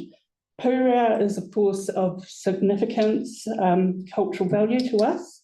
It is a place that's been inhabited and utilised to gather kai, moana and other resources and carry out our kai moana practices for many generations, as well as being part of the traditional routes that were used by Māori pre-European that still happen today, all those routes that go through there. So our interest, we were consulted on the whole of the foreshore work. However, we made the decision that we wouldn't make any submissions on anything other than the western foreshore, as that was the only areas that had a specific cultural significance to us, and we were happy not to make any other comments for anything else. So while ownership of the western foreshore area was lost to our people over 100 years ago, the importance of it is still not undiminished from that. How if I get my glasses off my head and put them on my eyes? Okay. In some submissions regarding the landscape plan, there is obvious tension regarding the loss of access to the western foreshore site and picnic tables.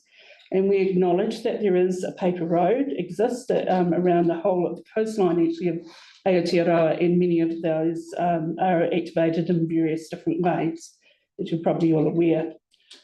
We do not have any wish to restrict access onto that western foreshore area. We just respectfully request that vehicles do not get to drive onto that western foreshore site, and that picnic tables are replaced in this area with seating in an attempt to discourage eating on this site due to its cultural significance and the archaeological importance to us. There's also been a number of challenges that we've heard and seen regarding what archaeological reports actually show in the western foreshore area, with opinions which indicate potential koiwi there or other features. And while we cannot provide a definitive answer to this without excavation of the actual site, which is something that we would not support, our mātauranga and our oral knowledge in history strongly suggests that there is a high likelihood of significant fines, and as such, we would like to see these areas protected. The importance of Pūrea to us, Lynn and I particularly, is things that we've learned from an early age from our parents and our grandparents. Our great-great-grandparents lived in Whakaraukau in the early 1800s and would have gathered and shared kai and told stories and learnt histories with the residents of Pūrea at that same time. We understand that the bones of our people are buried there.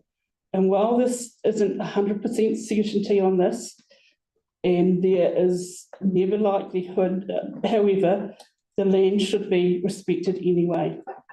This doesn't mean it can't be used, but that it should be used in a way that is respectful as outlined in our submission.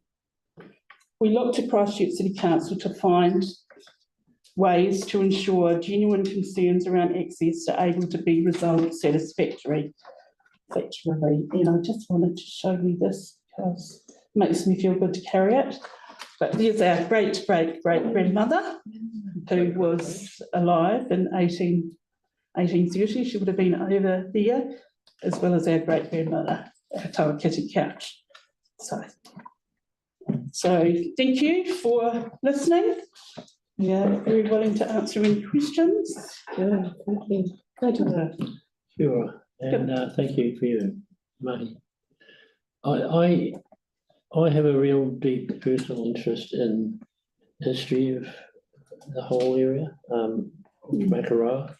I'm on the co-governance group with the Nuku, with the Pātaka. Not Pātaka, anyway, the reserve there. Tokopuni. I am really, Makaurau was a site of 3 great battles, massacres of the Ngāti Pī. And some of those buried people, are you concerned that they were the victims of that? Was that part of that report about the history there? Because there was several big massacres. There was significant numbers of raids, etc., that came down from up north, and things that happened around the area for certain. There were fights that carried on there and everything. And so while we're thinking that potentially there will be Kawiwi, quite honestly, covering a lot of these hills. That's right. When you look into it, and the stories that we have within our whānau of how our people tried to protect their children, etc., by heading to the hills. So there is every potential that there is those sorts of kawiwi there. However, from our perspective, it's really difficult to know that. Yes. And so we feel, regardless of even if it were the people that came to instigate the issues here, if it's their bones that are there as well, then they still deserve a resting place, which is what we hope. That's a huge aspect of I guess, the respect that has to be played on those places, because there are a lot of places that could be deemed urapa that were things that happened with those raids and massacres. Yes. Well, thank you. Good question. Thank you, Gail. Lovely to see you. I'm going to ask this question of staff, but I'll just check in with you on this. But the head-to-head walkway, if you're familiar with that, and sorry, I'm not trying to trip you up on this one because you might not be aware of it, but it does come down and it does come onto that, effectively crosses that site. And I'm just wondering what the what the tikanga is around that, if you know. I mean, if there's any issues with that, with the head-to-head walkway going through that site. We wouldn't have an issue with that. It's it's a walking walkway. Yeah. So you're not driving in there, sort of damaging a whole lot of stuff. So in terms of the head-to-head walkway, that wouldn't be an issue. We have a slight issue with it going through Rākaihautū. Yes, no, understood. Yeah. But in terms of actually walking through them, we have no concerns about that. Okay, good. Cool, thank you. Thank you very much, ladies. Lovely to see you again. Appreciate your time. Hey, Robin Ferris. Oh, Paul. Oh, of course you're. Oh, sorry. I thought you were replacing. I had a misunderstanding there, but that's right. We'll get it sorted. Welcome, Paul. The whole thing's been a bit confusing at times. Yeah, we'll make it work. But thank you very much. I'm a resident of Hurrell, and have. I used to live down close to the beach, and I've got a good understanding of that local area. I recognise mana whenua and has been the hapu of Ngāti Wheki and Ngāi Tahu as the iwi for the South Highland, and I've respected that since I've been living in this area. I live up on the hill now rather than close to the beach, and I'm a trustee and landowner of Hidden Valley, which is a side stream and coincidentally does show up in those pictures that Graham put up. As a resident, I'm some of the less vocal, or I'm probably more vocal of the passive people that are in Pūreo. So I've attended the meetings. I'm really appreciative of the professionalism and the patience that the City Council staff have given to the people.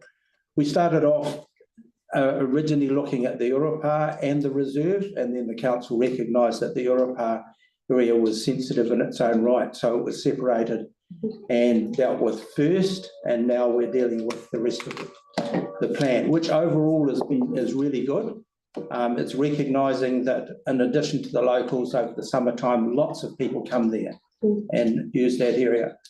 I'm a swimmer on a regular basis down off the jetty, and I paddle an outrigger canoe, a waka ama, in that area, and I've got a powerboat that I often use off the jetty and of the boat ramp.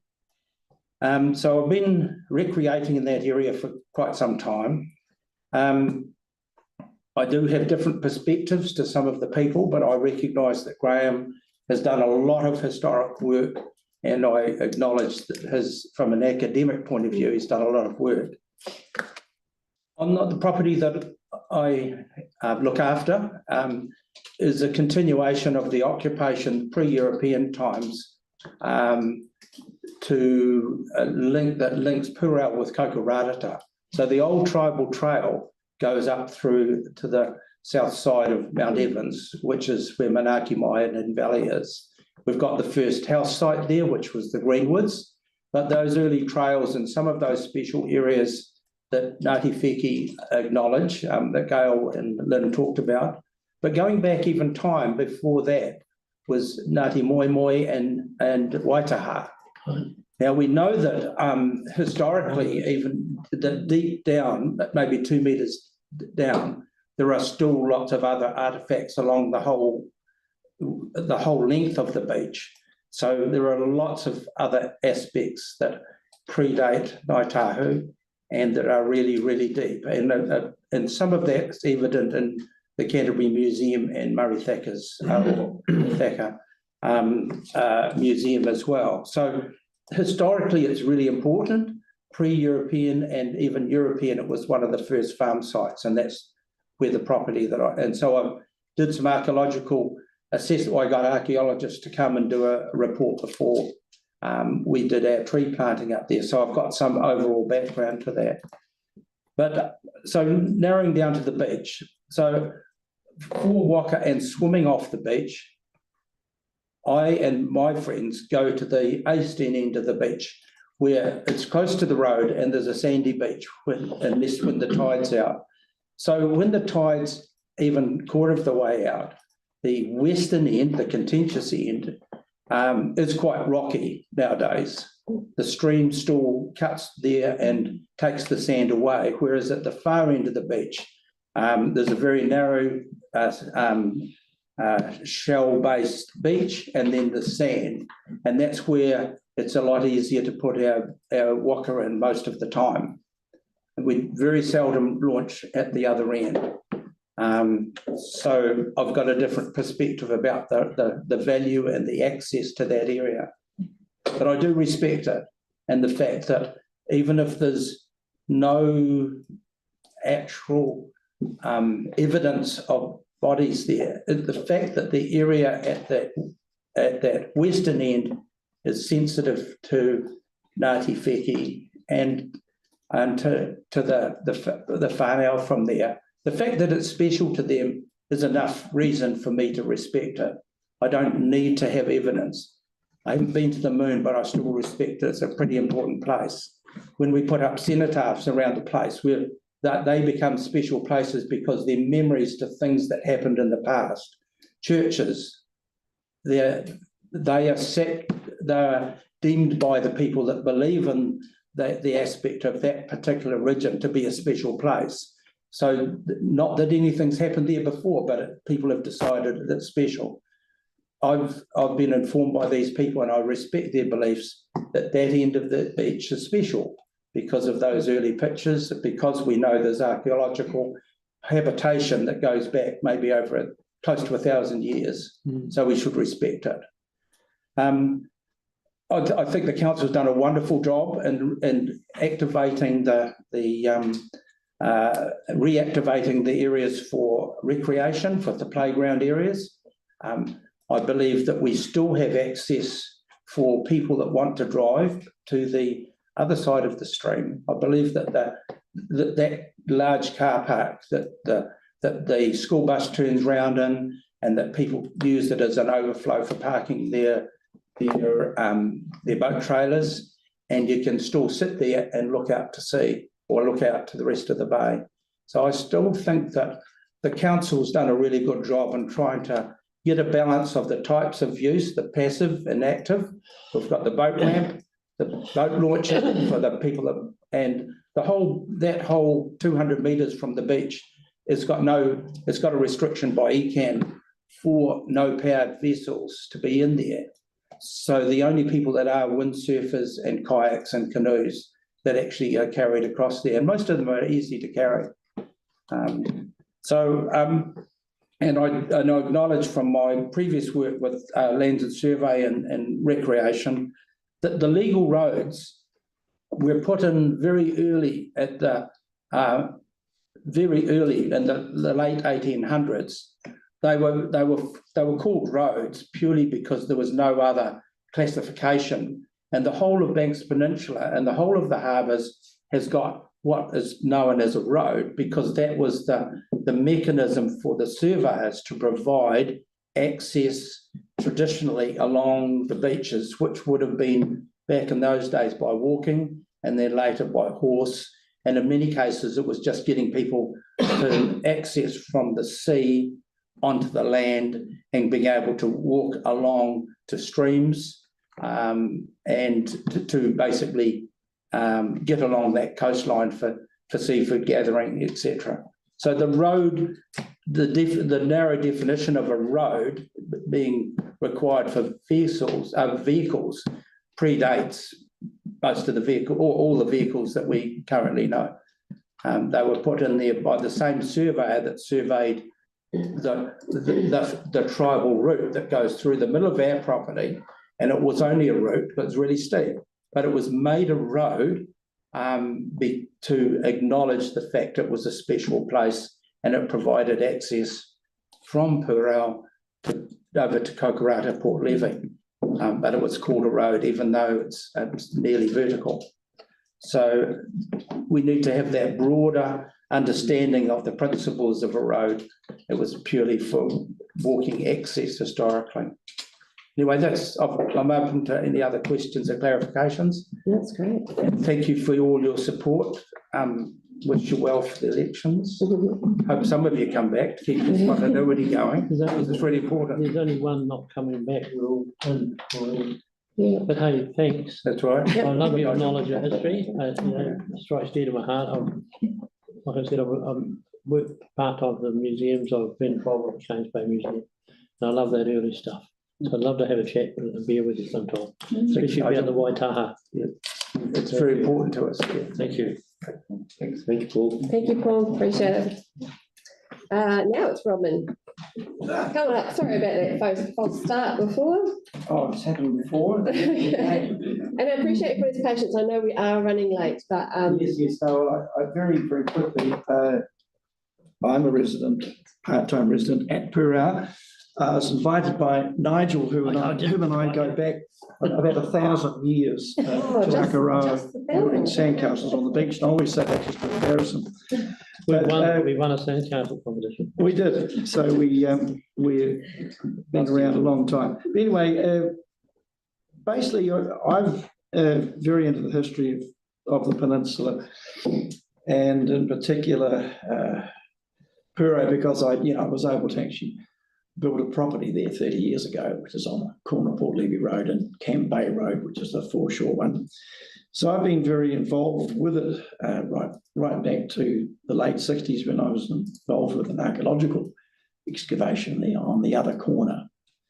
And that was where we discovered the very old remains of the moa hunter, which was called then, but the archaic Maori, in the form of moa feet and all sorts of material from that time period, right up to the classic time.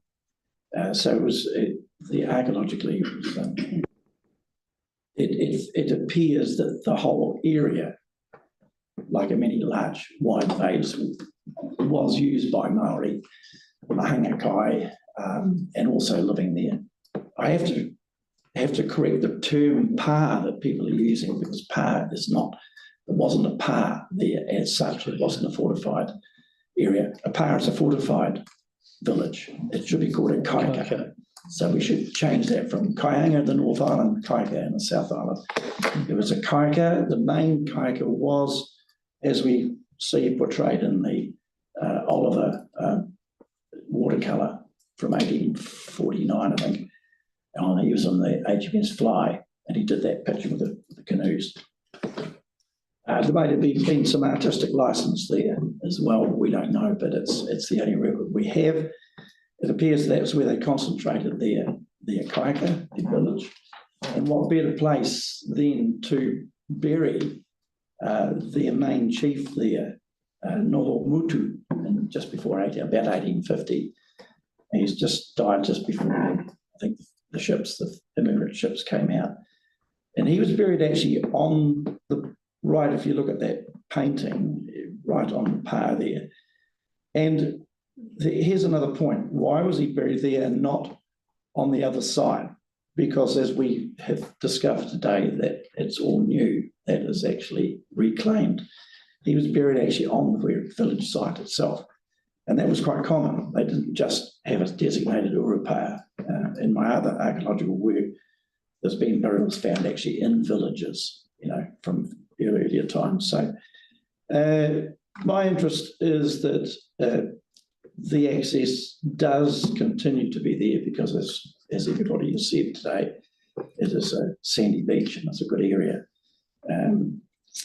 I think one of the things that I'm interested in, moving on from all that, I sort of agree with all these things, and I'm very interested to find out more, but I've been getting to the council many times about beautification and getting rid of fennel.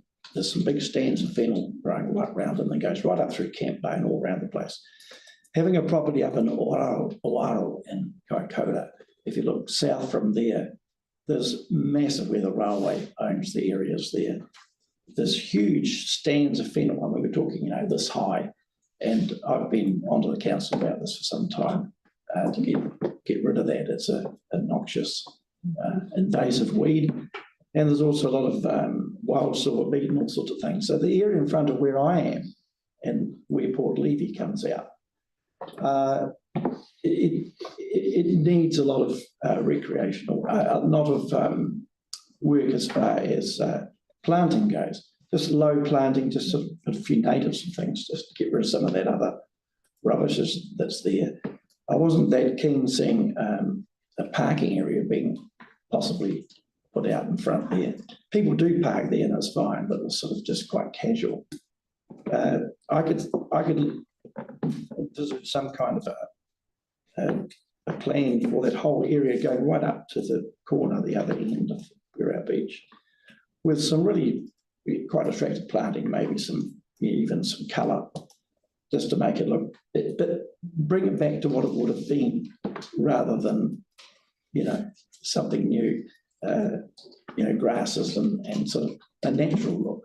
I think that would make a big improvement along there. I'd like to see that happen. So that's just my two things that a little bit of input for you. From my point of view, as my place is Moananui Lodge. It's a designated holiday home, basically. But I use it a lot too. I have a great time there. And many people come over and enjoy that whole area. They love looking out over the foreshore. By the way, Moananui Lodge comes from Te Moananui Havel, who was the leader of our archaeological club that worked there in the 60s. He bought or leased the section on the corner. And I named it after him in his memory. He was sort of my mentor. So there's a wee bit of information for you from me. Great, thank you. Good historical background. Thank Any you. questions? No. I think we're good. Thank you very much for your time. Very helpful. Nice to meet you. Very good. Right. I'm aware of the time, but it's best to keep moving forward. We're going to get the staff up now. We've got lots of questions for you. Heard our foreshore and reserve landscape plan. Come on up. Joe, Jocelyn, Amy. Hans is online, I think, isn't he? Yeah. Been online all morning.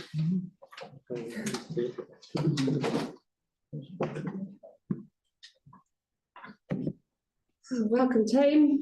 Thank you. Right, up to 265. That's okay, I'll sit low. So you've heard a lot of people talking this morning, and whatever you can cross off as you're presenting would be really helpful, if you can. Yeah, so I'll take the report obviously as being read. I think we'll probably just go straight into the questions. Okay. We've got Hans online who did the 2009 and 2024 reports, so he is available to answer any questions. Okay. Where to start? Okay. So the discussion around voting access seems to be a sticking point. What was the decision making around that, and how you came to it where you are? Yeah. The idea was that the large rocks that are proposed on that western foreshore, that walking could happen between those rocks easily. So small boats that are allowed to be used there can easily be pulled across the land and go up to the sea. So we're not stopping. Is it like a two-person sailboat? Like some of those sailboats, can they still be pulled on trailers? Could be big, wouldn't they? I mean, this is a concept stage, so we can sort of make sure that those rocks are far enough apart to allow for that. So yeah, we could definitely measure off how big a small sailboat is and make sure that there is enough room for small sailboats to be pulled across there. Yeah.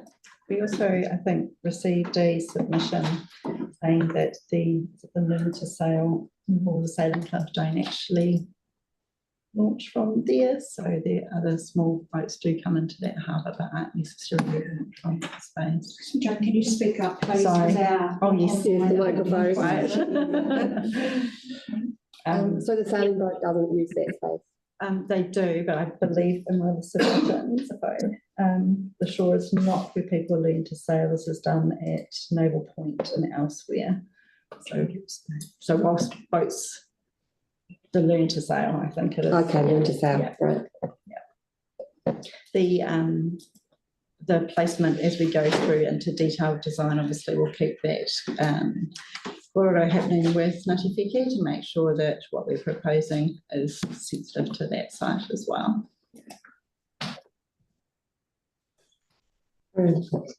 You looked at me. Sorry, yeah, well, I do. I I'm just looking for eyeballs, that's all. Okay, yeah, thank you. Sorry, just on the, sorry, I missed the first part of the sailboat thing, but like, in terms of boat access to that western foreshore, so what are the cultural implications of that, just quite apart from the practical stuff, like, you know? Yeah, I know that it's vehicle restrictions that we're proposing, but we just want to make sure that if there is other forms of vehicles, that it's light, I guess, so it's not causing any damage. So it's about the damage that it could. Damage and the okay. sensitivity. And the sensitivity, well, yeah, both. Yeah. Yeah. The slipway and the finger jetty is a project that's underway at the moment as well. So that is in detailed design. I've spoken to the project manager. Right. So they'll be coming back with a design to the community soon. And I believe that that's got funding to be delivered this financial year. Oh, right. So that will be another, I guess, upgrade and remediation that will help with those boats access as well. But I'm kind of getting the sense that people launch boats from the beach there using vehicles, or if I just got that completely wrong. I mean, I don't. Was that because the jetty I actually don't know. in working So- order? If the jetty was fixed, would people use that? I'm not sure. Oh, what have you heard from consultations? So, there is concerns, and that's been a sticking point that has come through in this engagement as well, that they wanted that action required on the jetty and the slipway. And we know that there's one project underway at the moment. It's not the main jetty. I believe that might be an LTP bid, but I can talk to what I've heard for the slipway itself. So ultimately, if people wanted to launch all manner of boats, there will be, in the long run, a way to do that in Pūtau. But doesn't have to be from the shore, the western foreshore. Yes, it's a small boat and they can walk Do that across anyway. and drag it through, kayak. In which case, there's no problem there at all, No problem. Yeah. as we understand it.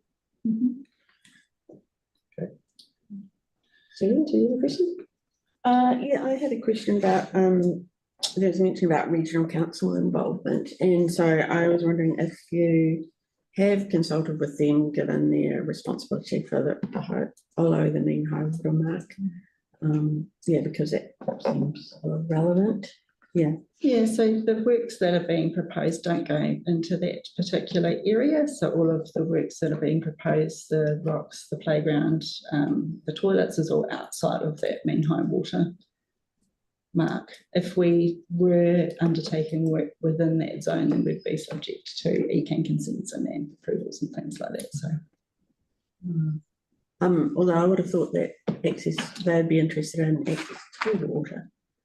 Access is still available.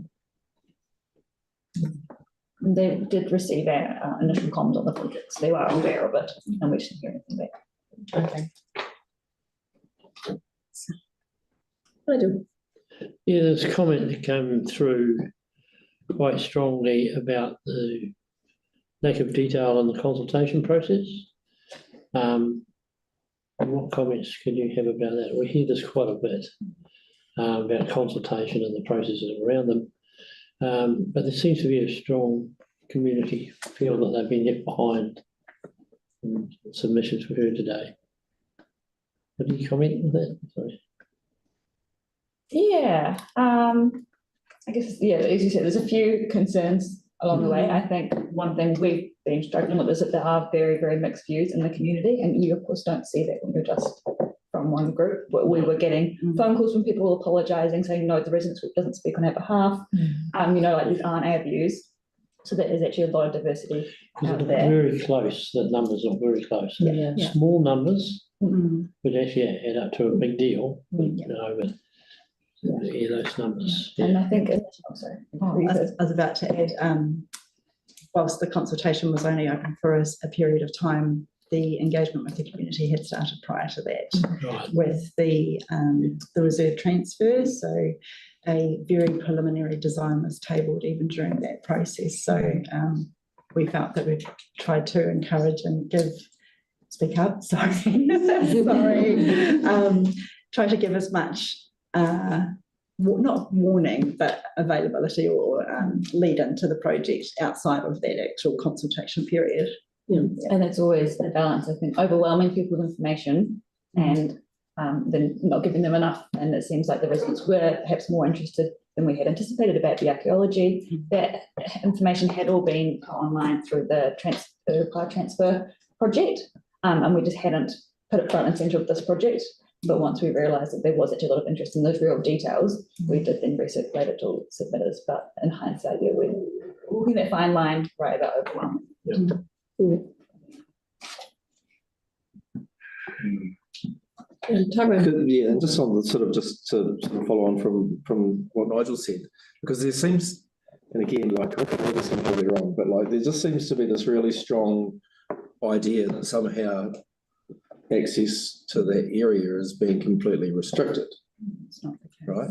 And okay, so putting aside cars, because that is what's being proposed, but in terms of people, okay, so some picnic tables are being removed, and just quite aside from the cultural aspects here. The people can still go down there and have a picnic, and it is not against the law. It is just being discouraged because of the cultural values there, but they exist anyway. So nothing is really going to change apart from just a polite encouragement to not have your picnic in that space. Correct. There was, I think, a mention of or a worry that there was going to be a sign put up saying no eating. That's not the case. There will be interpretation signage saying the history of the sign, or all histories as well, because we do have a torpedo boat further down, evidence of that. So it will be, we as the project team will work in with the community to make sure that that interpretation is accurate with both Te Hapa o Ngāti Wheke, but also with the European history of the sites as well. So informative. Yes. Education. Yeah. Educational, yeah. So you can, so you can pull up in your sailboat, and that's okay. And you can jump out and have your fish and chips, and you can still do that. Not culturally appropriate as far as Ngāti Wheke is concerned, and saying that please be respectful, and then go off on your merry way, or you can come down and play volleyball on it. And again, I'm not quite sure of the cultural values there, but maybe that's not ideal, but you can come and sit, but you can come and sit around and hang out with your family to your heart's content and enjoy the place and have access to the sea and all of that, right? So okay. Because I'm sort of feeling like there's this disconnect here where people think, right, there's just going to be a giant fence put around it with barbed wire on top of it, so there's no access, get out. But that's kind of not okay. And you're wrong for doing that, because we've done some ground penetrating radar and this is what we've found. So yeah, between that kind of concept and the actual reality, which is that this is an important site and please be respectful. Yeah. Which is actually what this plan proposes. Correct. Yeah. So I sort of feel almost like there needs to be this bit of engagement with, in some way, to sort of like just try and nut out some of those misunderstandings. We've been trying to. Right. Spoken to that, and it's recorded as well. We've spoken to that in meetings, saying that it's a vehicle. And when they said we closed down the meeting early, we actually had to, because it started getting quite personal, and it was quite heated discussion. So it was better if we just stopped at that point. Yeah, and I think it's quite upsetting. Just on that as well, staff, we only had an hour, we only had scheduled it for an hour, but perhaps it's on us that we didn't portray that and we didn't let the community know. So it wasn't shut down, it was actually the end of the meeting, but that's on us, and we take that on board, that we didn't make it clear that it was for 1 hour only. Thank you for explaining that. Have you got Nigel or you, Kathy? I just want to say a few things here, because being involved with Takapaniki, I've come on a bit of a journey in the last 6 years to understand the Rākaihautū. And one of my big pushes as a representative from the community board on that committee was to say that education and understanding will help the healing and give us a way forward. And I think, and as a result, we did a narrative that Keith Robinson did of the event that took place there that made it such an important part of all of our history. And that's down on a QR code on a sign with a plan of the area. And you can walk and talk and you can listen to it on your phone. And that tells you the story. And that's that. It's really education that breaks down misunderstanding but I think that would be really important as a way forward, because it is with Takapaniki. We had some huge pushbacks about that, and it's just a lack of understanding. When I say to someone, give me 5 minutes, I sit them and I tell them the story, boom, it's all over, move on. So I think that's important. Part of the Waitahu I know on with Takapaniki is dogs. Now, we talked about the walkway, and people walking their dogs on the walkway. This could be an issue if it was Waitabi, like just putting it out there, a question. But I think education is at the heart of this. Good plan. But without stifling, obviously the people's way forward through to the water and enjoying life and getting on with life. Because the history is always there. And there's all sorts of histories and all sorts of events that have taken place. And particularly Pūrao is a big one from that area. The Pā was out actually up further, but lots of history there. Kathy, and then Tyrone, and then we kind of need to start working towards. I just wanted to add to what Nigel's saying in terms of bringing the community with you. It's a 50-50, and I think we spent a lot of time talking about the 50 that don't really agree, but have we spent time talking about the 50 that do agree and saying it was so divided? And in terms of, bringing the community with you, would spending a little more time, perhaps bringing the community with you would kind of make this process a little easier. Or we spend too much time. Definitely, I mean, we've all agreed, both sides have agreed, it's a very significant part of our history, place. So just something to think about that. It's too important. Tyrone. Right, so to recap, as I understand where we're kind of at with this is that apart from the whole area being made to look a lot nicer and some picnic tables jumping from one side of the stream to the other, basically, sorry? In the toilet. Oh, in the toilet. Oh, yeah, the toilet's obviously very, very important. Yeah. Sorry, yes, toilet. It's my mastermind specialist subject, so I shouldn't.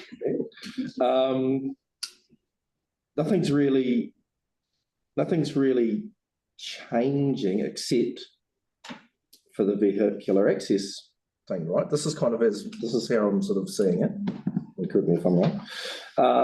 And that's only on one side as well. Yes. So the rest, this is the western foreshore. The eastern foreshore, there's vehicle access all the way along. And there's a big car park just across from this area as well. So I think it's quite a good balance. So there's plenty of areas where you can pull right up to the foreshore, onto the foreshore. But will there be any? Will we be losing any parking area at all, or we kind of might be because you can't pull a car onto the western foreshore? They couldn't really anyway. They were just doing that sort of informally anyway. Yeah. But I mean, but is there any scope for mitigating that potential? Because we talked about it, there's been talk about accessibility and all this sort of stuff that we obviously want to take seriously. Like, is there any sort of ability to, and maybe this is outside the scope, but like to landscape some of the paper road on the other side of the road to form car parking area? Like there's a lane there, whatever it is that's called, on the other side of the road. Is that just where there's a paper road, there's just a dirt track at the moment. Eastern foreshore, you mean? No, just opposite the western foreshore actually. No, on the other, but it's on the land side of the road. There's like a lane that's a paper road, but it's a dirt track essentially. But I mean, it's called. What's this, Gillian? Tyrone, have a little look at the map up there. Oh, yeah, there we go. Down. Yeah, Y2 lane, yeah, just in there, for example. I'm not saying that's the best option, but like. I don't know the answer to it. That's outside scope. Outside the scope, yeah. Our area. Well, unfortunately, it is. Go and see it. I guess, I mean, I guess as a board, we'd want people to be able to, I mean, if the issue is we can't put our car on the western foreshore because but that means that, you know, we can't get grandma out there because it's not, because, you know, it's not close enough to the beach. But if you can get it, if we can do a thing that actually facilitates that, then, you know, I'm just wondering if there's scope for us to be able to do that. Shall we ask questions around option 2 then? Because that might address what Tyrone talking about. So option 2 is with the rocks further back. That doesn't change any of the issues, it just changes the parking there. Correct, yeah. So in the report, we put forward obviously the preferred option, which is the full vehicle restriction, and then there was the other options that were tabled as well, which is no rock edge and a setback, which would allow cars to park.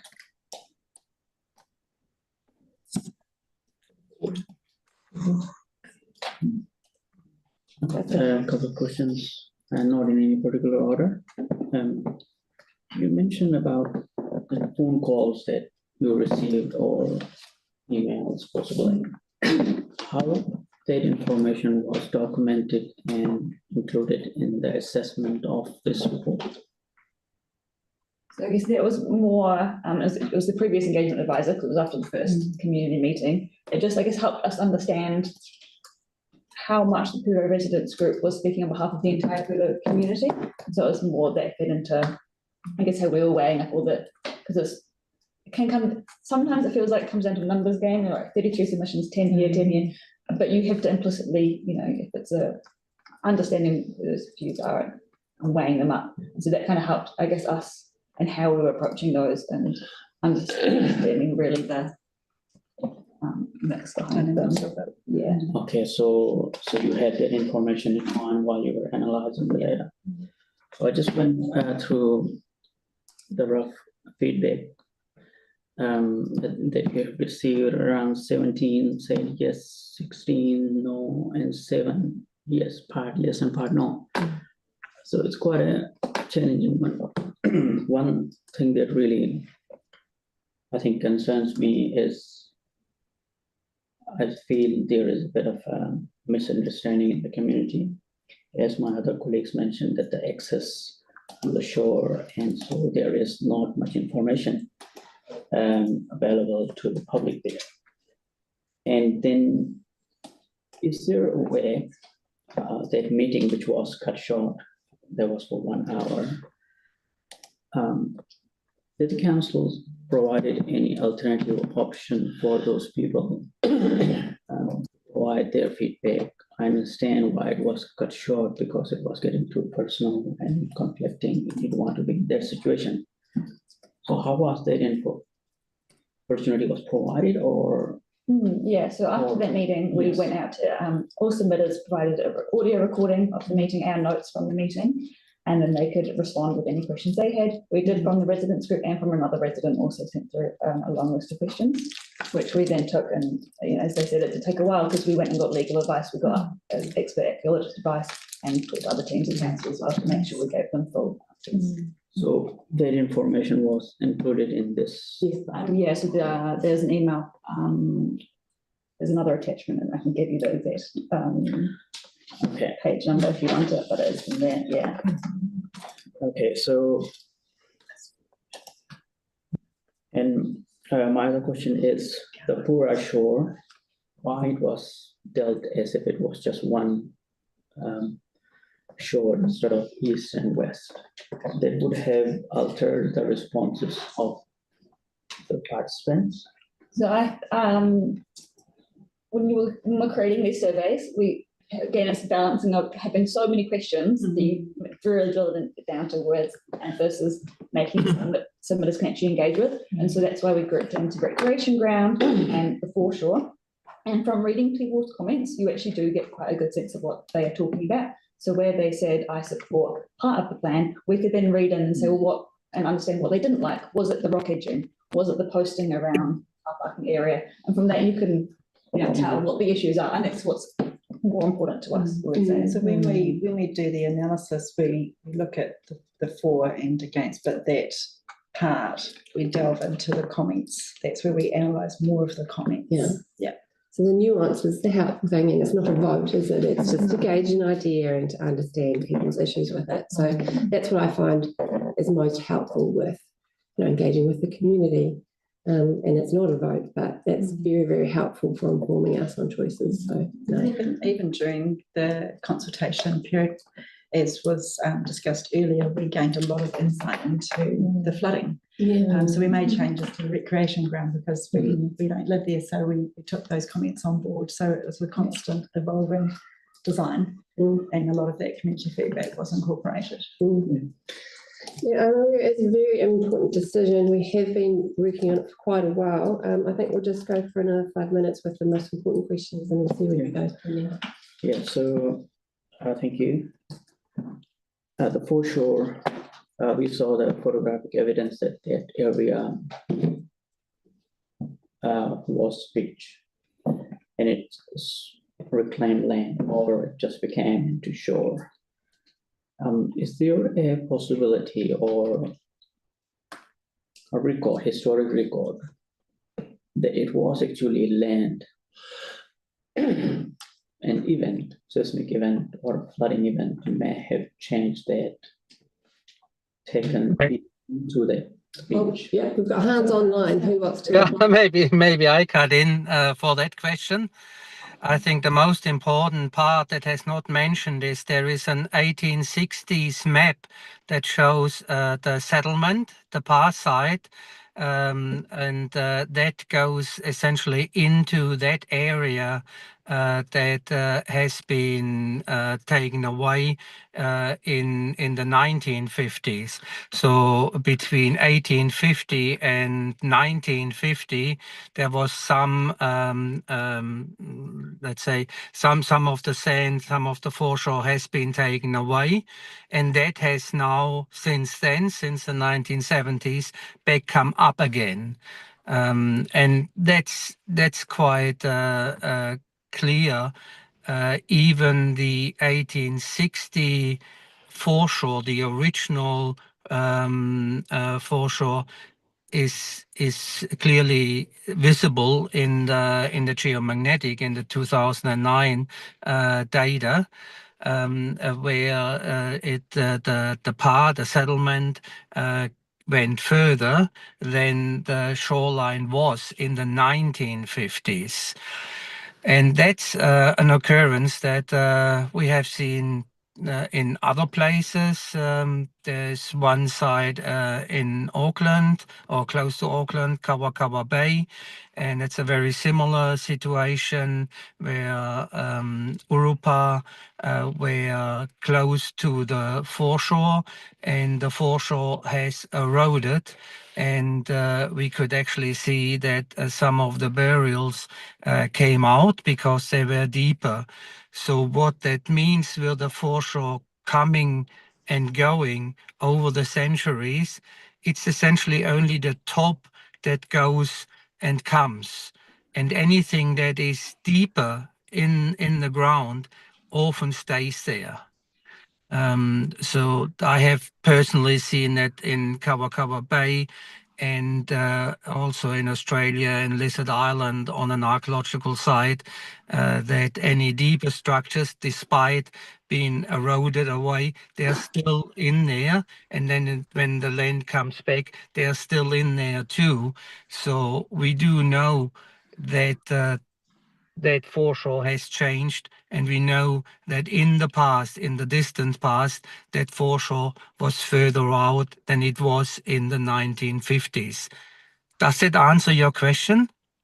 That is correct. Thank you, Hans. That's very good. Very helpful. One final question. Yep. About parking, a lot of concern that I hear is that there is going to be less car parking available. Do we know how many cars, the data, traffic management data in that area, that how many cars use that area, that they are losing, that there is an alternative on the eastern side? I think it would probably change any one time because, as we said, it's informal car parking. So the area is, I guess, managed as a reserve, so it is informal. It's also not a flat site anyway, because as you see, there's an area of rocks that are already been placed along one edge, is where there's a small swale goes into the stream there. So it's not flat, you wouldn't be able to drive through that area anyway. So even though it looks like a big flat green site on the plan, it's actually quite undulating, so that you couldn't park or completely over the whole site anyway, especially the way the planting is at the moment as well. So there's already an area that's sort of put aside that you couldn't probably park your cars right onto. Yeah, thank you. Any last questions before I call over? Well, I mean, I've kind of got a question for well, it's actually for Liz, really. So, I mean, in terms of the plan as it stands, I mean, it looks great, like a great plan to me. Okay, but from a governance perspective, like we've received the sort of the consultation feedback quite recently, and it is quite complex. There's kind of a lot in there. There's kind of, in terms of post-consultation kind of process, we sort of haven't really had we haven't even done a site visit as a board, right? Like, to sort of check it out. It's like a complex site and that sort of stuff. So I'm just wondering, just and look, we've heard some concerns today, whether we agree with them or not or whatever, but I think it's really, but what everybody agrees with is it's a very sensitive site, very sensitive area. So I'm just wondering, from a governance perspective, if we just need to just do the extra due diligence as a board and sort of just allow that kind of maybe site visit, but more kind of review of the consultation outcome, and so leave the report on the table to be reviewed once we've sort of dotted the I's and crossed the T's on that, revisit it as a board, or for the board to revisit it, should I say more correctly, and then actually make a proper decision with all the information available. Okay, so I'm saying is that from a visit? governance perspective, so the question is for Liz. Yes. Is that something that is that a pathway that's open to this board? Can I add to that? Sure. I'm very sympathetic to what you're saying. I think it should be only if any conversations or detail that was carried forward should be to the western part, which is where the because everybody seems to be really happy with the rest of it. I think it's great job. You done a great job. I mean, I'm happy there is some stuff there, but my personal concern is that with Luana taken out because of the conflict of interest, there's no one here from representing Mount Herbert. That's my personal concern.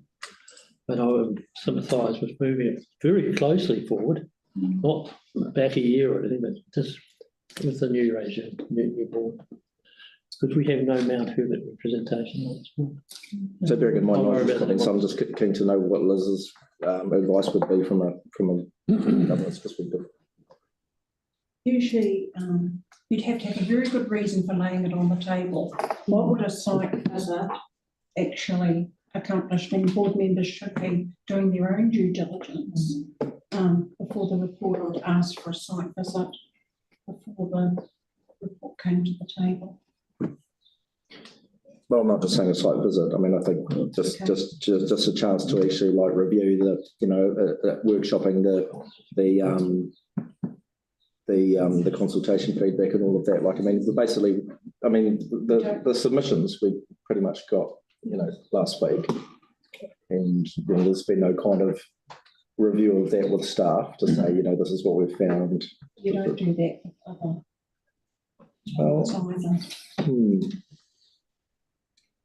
We've followed the processes we've followed with every other board gets. Yeah, okay.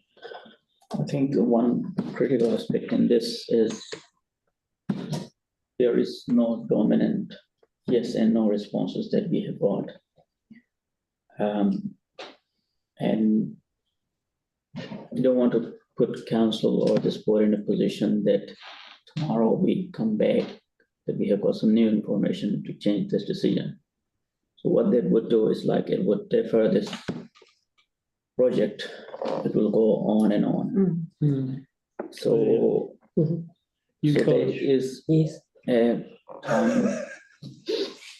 So I would suggest not just table this report, but do another community consultation session and tidy those questions and misunderstandings that people have.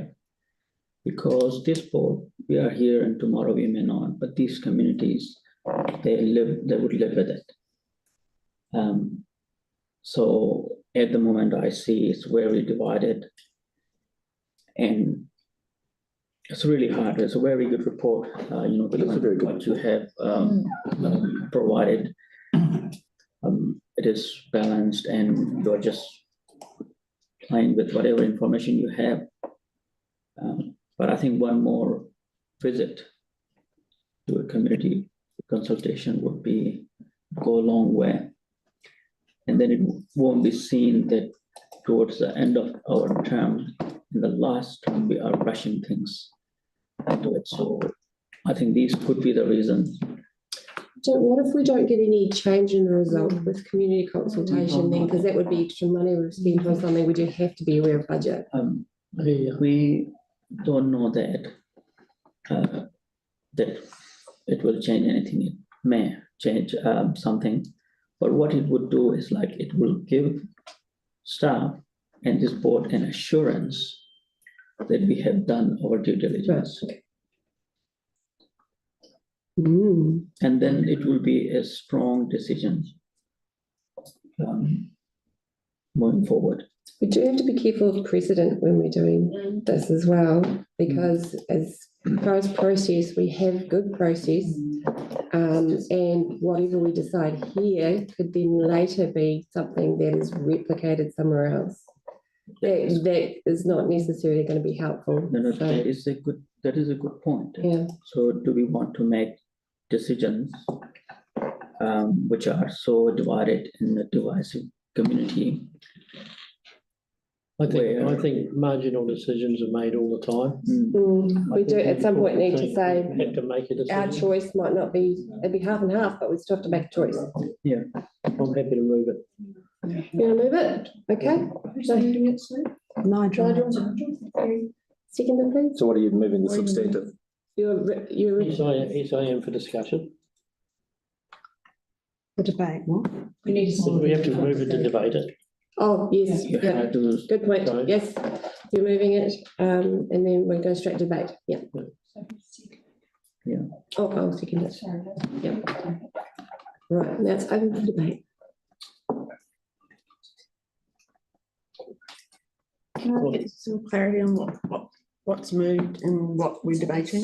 So we've moved the recommended option, which is part there.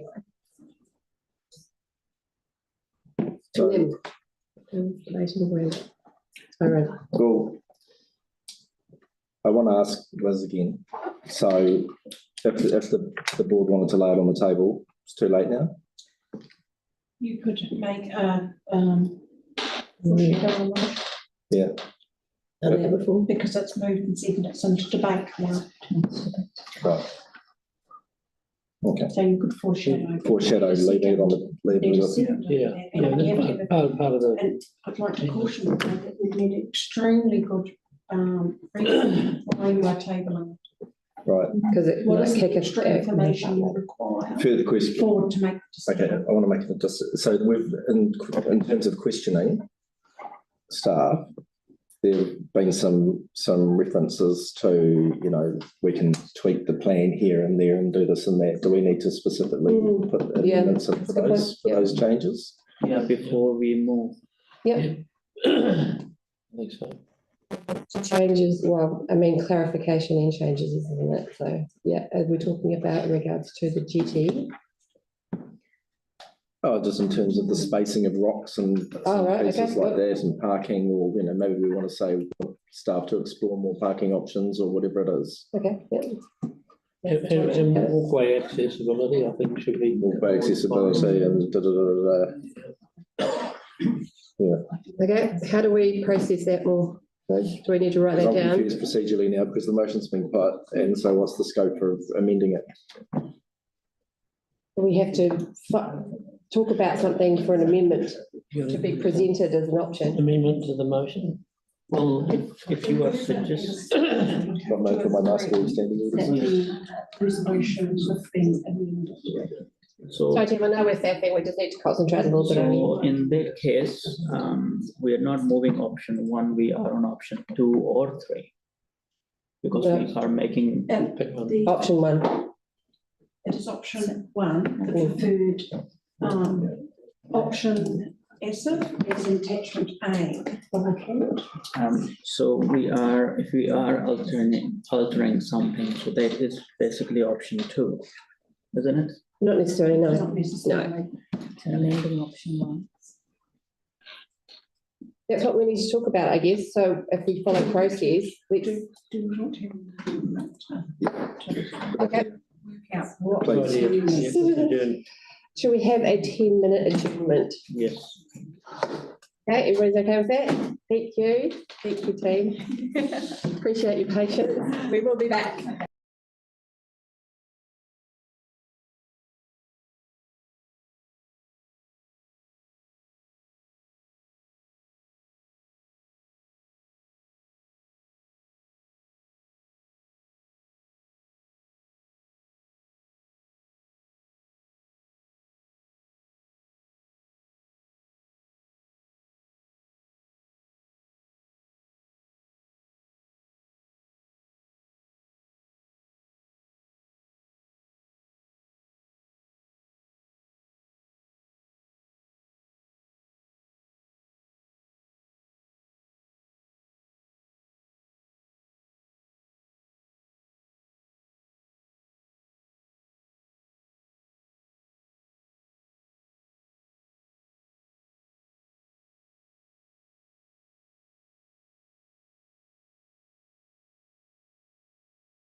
Welcome back. Thanks for needing a wee break there.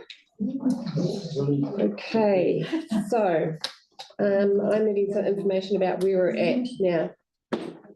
We've got everybody back in the room. Who are we missing? I see. Oh. You'll be a minute. Okay. But you've all supposed to. So we were up to, as we had, you're on debate. Debate, thank you. So we have had a wee break to energise. We're debating that option 1, it has been moved and seconded. No debate? Oh, I'm happy to debate. Yes. First of all, thank you, staff, for your patience on this. It's and obviously you've been trying very hard to engage and you know, get into the weeds with the community and understand what the needs are, the whole community. And I guess from what and thank you for the time we've taken, and thank you, Madam Chair, for allowing us so many questions, because there were a whole bunch of things that needed to be on this. So what I'm taking away from everything that we've discussed this morning is that, and I'll reiterate, I said it earlier, the whole area is going to be tidied up and made better, and almost nothing will change. Nothing will change. I mean, yes, some activities will be discouraged, but they will not be banned. They will not be, they will not be restricted. And that's a really, and, some things are culturally insensitive. They were before, they will be after. And that's not, in my view, that's not great. And that's something that we always need to try and improve on as a society, particularly here in New Zealand. So nothing is going to change. There will be some vehicular access restrictions, but I think those things can be worked through. In terms of disability access, and we can sort of nut out a few of these things in detailed design anyway to try and mitigate some of those concerns. So that's really my take on it. I'm just not really sure overall. There just doesn't seem to be any issues here. I'm sorry. It just seems like everything will stay the same, except it will be better, and we will be more respectful of mana whenua in doing that. Yeah. Okay. Thank you. This last comments or debate before we go to a vote. Put across how you're feeling, what your thoughts are. Kathy. As a manuhiri, as a person, I really respect the mana whenua, person of that supports stability. If I had a say, I know what I would strongly do for the place of significance for the mana whenua.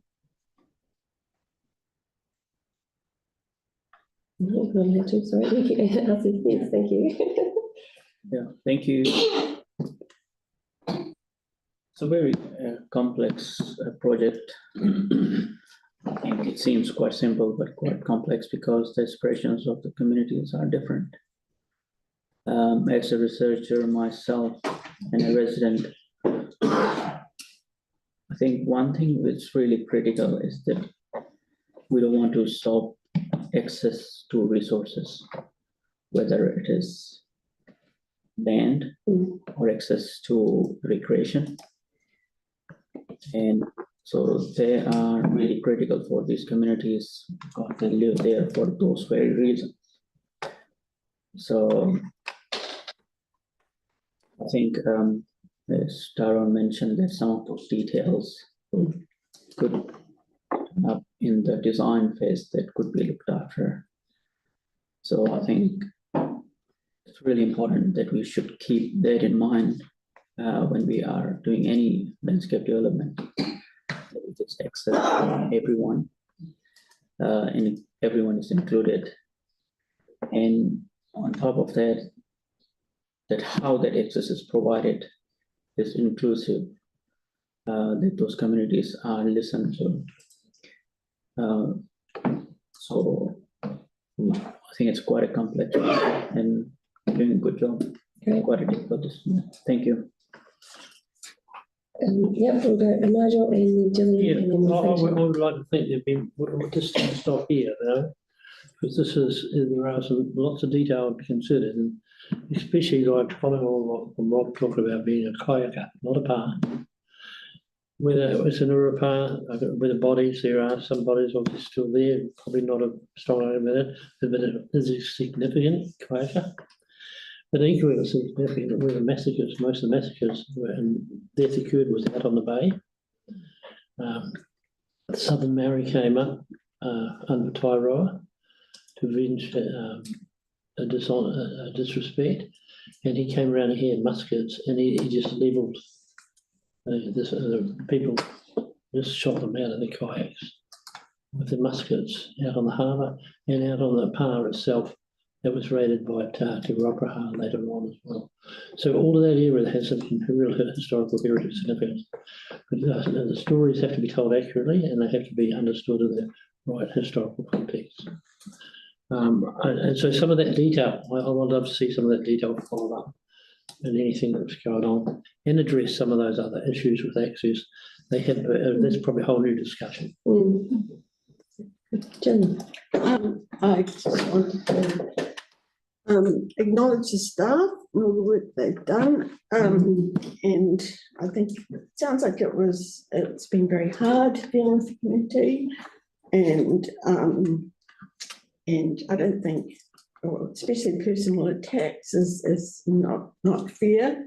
And it seems to be something that we keep hearing has increased, is increasing over time. And I think we need to get working towards avoiding this, well, trying to not do that as much as possible. So, yeah, thanks for your work. That's good. I think there was a lot of stuff that we covered today that was concerned, the community is concerned about. So I feel really encouraged and hopeful by, the design detail that we can go into in regards to mitigating some of those concerns. And so, yeah, I see a really encouraging step forward today. So thank you very much for taking all this time that we have, but really, really important in the process to do this. So I really appreciate that. Okay, so that being said, can I ask those in favour? Say aye. Aye. Aye. And those against? Nay? That's what you say. It's confirmed. Thank you very much. Appreciate your time. Okay. Have a nice glass of That water. would be fantastic. Appreciate your work. Thank you. Okay. Good time, team. Right now, I need to reassess where we're actually at and what's the next best step because we're very, very behind. Okay. Allendale, because we've got Kerry and Hannah. Kerry and Hannah, I must say, thank you so much for your patience. We are really far behind, so I appreciate you sitting there and being. That's all right. I see. Oh, that's it. Let's do that. Swap around. I'll try that one. Right, lovely. Now just to let everybody know, this is page 143. 143. So welcome, Kerry from the Allendale Reserve Committee and Hannah Murdoch, who is our team leader of Community Partnership Rangers. You have before you the Allendale Reserve Committee training plan that identifies committee's priorities for the next 3 years for your acceptance and support, and also the reserve schedule for your endorsement. I'll hand over to Kerry. Okay, thank you. Yes, as just very briefly, I mean, if you've got any questions, just feel free, but I understand you're under a bit of a time constraint. So the main areas that we're looking at, well, no, actually, before I start, I should say the community is extremely grateful for getting the Allendale Hall open. It's been long awaited, big journey, and it's just amazing to actually have it back again. And I'm sure you understand that there's been upgrades to the water supply. There's a really good filtration system being put in place, and there's another system for ventilating underneath the floor as well that's been put in. So we really appreciate, as a community, we really appreciate the council putting effort into getting that hall open, and it's held with great affection by a lot of people in the district. There's been a lot of weddings and all sorts of community events there. So we really thank you for that. So the areas that we're sort of looking at going forward is perhaps doing some native planting, maybe improving some signage, tidying up some of the areas behind the hall and the horse paddock that's down the end, litter removal, especially in the waterways. So some of these activities are sort of ongoing and have been carried out over a length of time, such as mowing and gardening, maintenance, spraying, and there's some trapping there as well. So we're looking to maybe put some native planting, and beside down the foreshore, there's currently some large macrocarpus, which are really good for stopping wind if there's any events on that open area. But it would be nice to actually get some natives going underneath, because eventually, I guess, with sea level rise, the macrocarpus will die from the salt water, and it would be good to have another alternative there. Associated with that, maybe we could think about some sort of track down the side. There's a lot of people that go into that reserve area to walk their dogs, or just to have a walk, and there's a lot of bird life along the foreshore, and it would be quite nice just to help people to enjoy that area. There's also some old fencing that is along the foreshore area, which would be quite good just to wind up and get rid of, because it's probably a bit of a health and safety hazard. I'm not sure that we actually need a horse paddock down the end there. I understand that originally it was there for the local constabulary to have their horses. Right? Yeah, so it's been there. I think it's been there for a while. I think the Pony Club had it for a while, and they've got some jumps and things that are still there, but it just needs a general tidy up, because I don't think it's used by the Pony Club anymore. There's a large container filled with rubbish that's behind the hall, and the container's got holes in the roof and is falling to bits, and it's filled with all sorts of things. So it would be really good to have that uplifted and taken away and removed. And there's a soak area from the septic tank system that's behind the hall as well, that probably just needs a bit of a tidy up. So without going into any more detail, perhaps, have you got any questions you'd like to ask? How was the opening? Well, we officially opened on Friday, open for bookings, and we had to resurrect the booking system on the computer and get a new telephone with a telephone number. Nigel's wife from over here has certainly spent a lot of time organising that and going through and washing all the plates and things that were in storage there. So we've got a couple of bookings already. So yeah, we're very excited about having it available again for the community. The water's all good? Yeah, all good. All good. Yeah. Any other questions? I am really happy for you. I used to ride around there many, many years ago when Turner's Orchard was there. Yeah. And we used the area for horses and jumping. And yeah. I'm really happy that the community has the hall back. Yeah. Many great memories there. Great. Fantastic. You guys are doing fantastic. It's a plan going forward to a sensible, logical plan. Yes, well, we're looking forward to discussing a bit more with Hannah and some of the other council representatives as well, and just developing it a bit further. It's probably fair to say that because the hall has been out of commission, that things have gone into abeyance a little bit as far as the committee's concerned, but now the hall's back again, and we're pretty keen to have a fresh look at the area and see what we can contribute as a community as well. Great. Yep, good to see Hannah there supporting you with that. She's fantastic. Great. Okay. So can I have a mover for that, please? Nigel, seconder? I'll let Luana send it to you last time. It's not even Luana, an all those in favour? Aye. Thank you very much. It's fantastic to meet you, Kerry. Thank you so much for your patience. Yes, really big time. Okay, so then we go back up to 7, do we? Yep. Okay, so London's staying up there. We're doing Whakaaro Museum Advisory Committee meeting minutes. Thank you. You have the minutes of the meeting held on Wednesday, the 20th of August. The committee learned from staff about 3 methods of collecting items for Whakaaro Museum, which are active, opportunistic and passive collecting.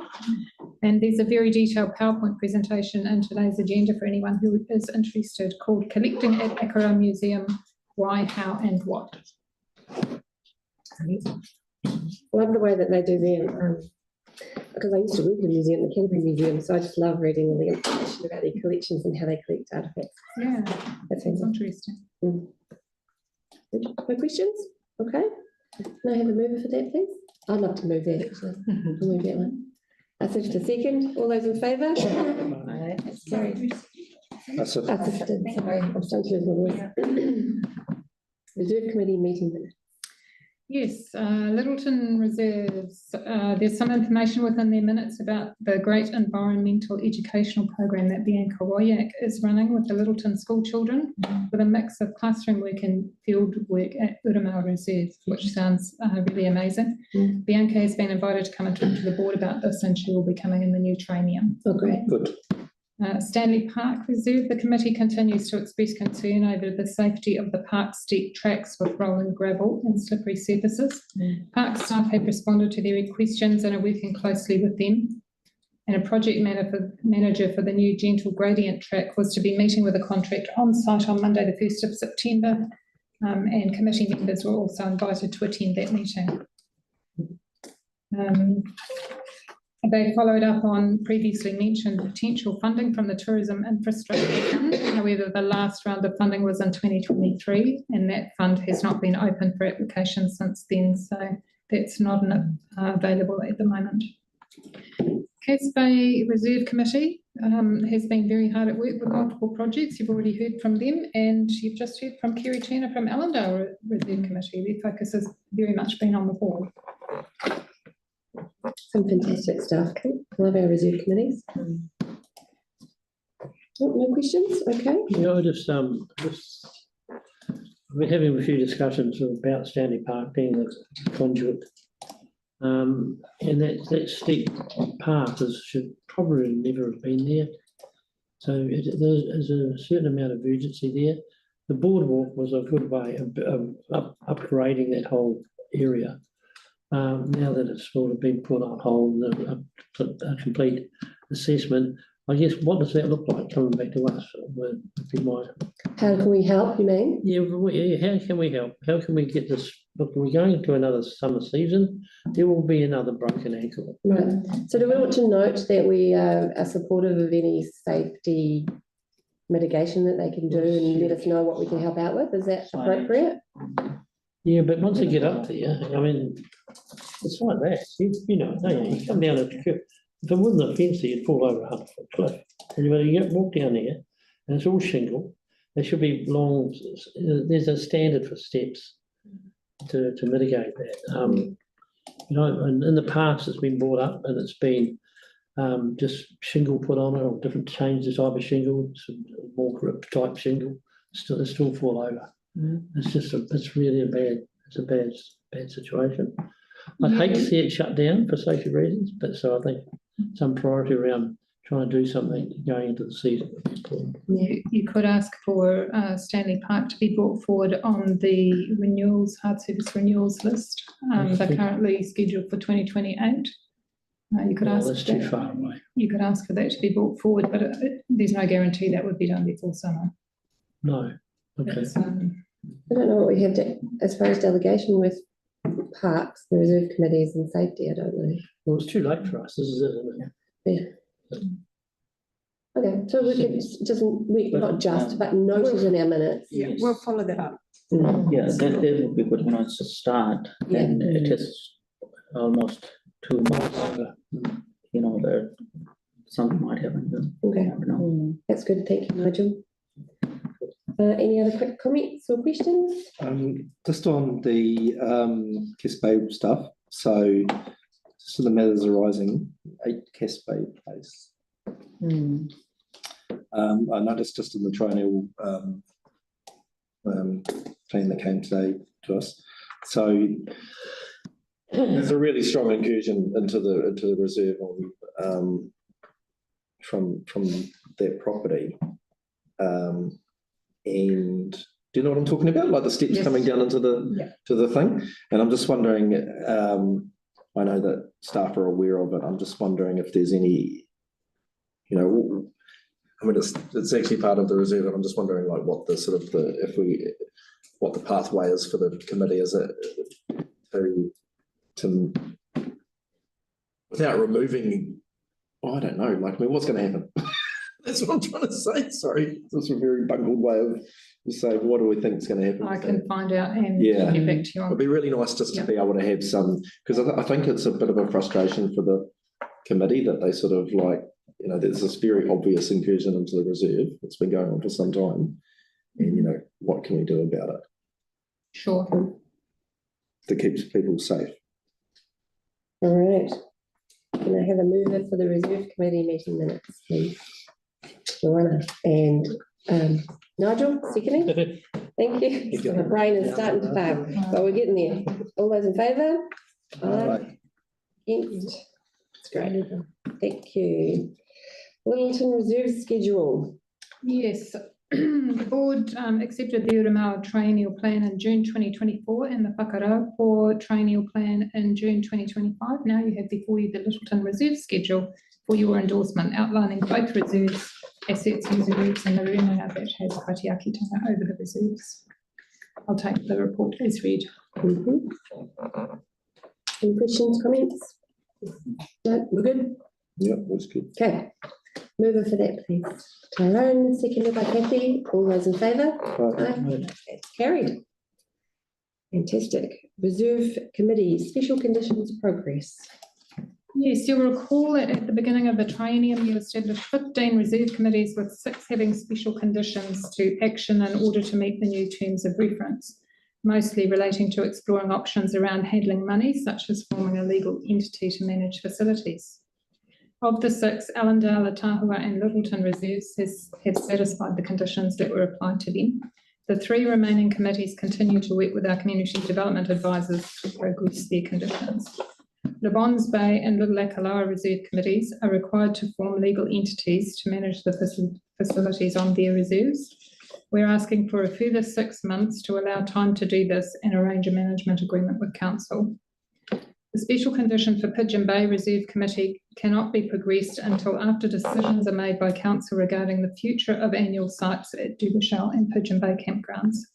Staff are currently working towards resolving this issue, following which the Pigeon Bay Reserve Committee could explore its options of forming a legal entity to enable community management of the campground. But the officer recommendation to extend the deadline for a further 12 months for Pigeon Bay as a result of the continued efforts required to ensure reserve committees are well informed of their options and have a clear path forward that staff, the committee, the community and the community board are all satisfied with. Sounds very reasonable. And I'd just like to say before we go into discussions or questions that staff have been working very, very closely with the reserve committees on this. It's a change of culture for them. So I'd just like to say big uffies to the staff. Pass that on. I think you've been doing fantastic. Thank you. Any questions or comments about these special conditions? Good. I do actually. Yep.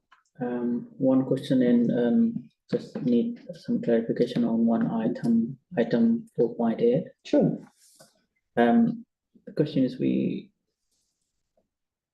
so one of the member of the reserve committee has asked, what does it mean? Item 4.8, whether they are required to form an incorporated society, or earlier this board made a decision that, and we discussed there could be an alternative way to manage those reserve committees. Sorry, was that in reference to Le Bons Bay? Le Bons Bay. Yeah. So reserve committees are not allowed to handle funds. So funds have to be managed under a legal entity such as a trust or an incorporated society. Okay. So if they want to continue to if they want to manage the hall, they have to do that through a trust or a banksog.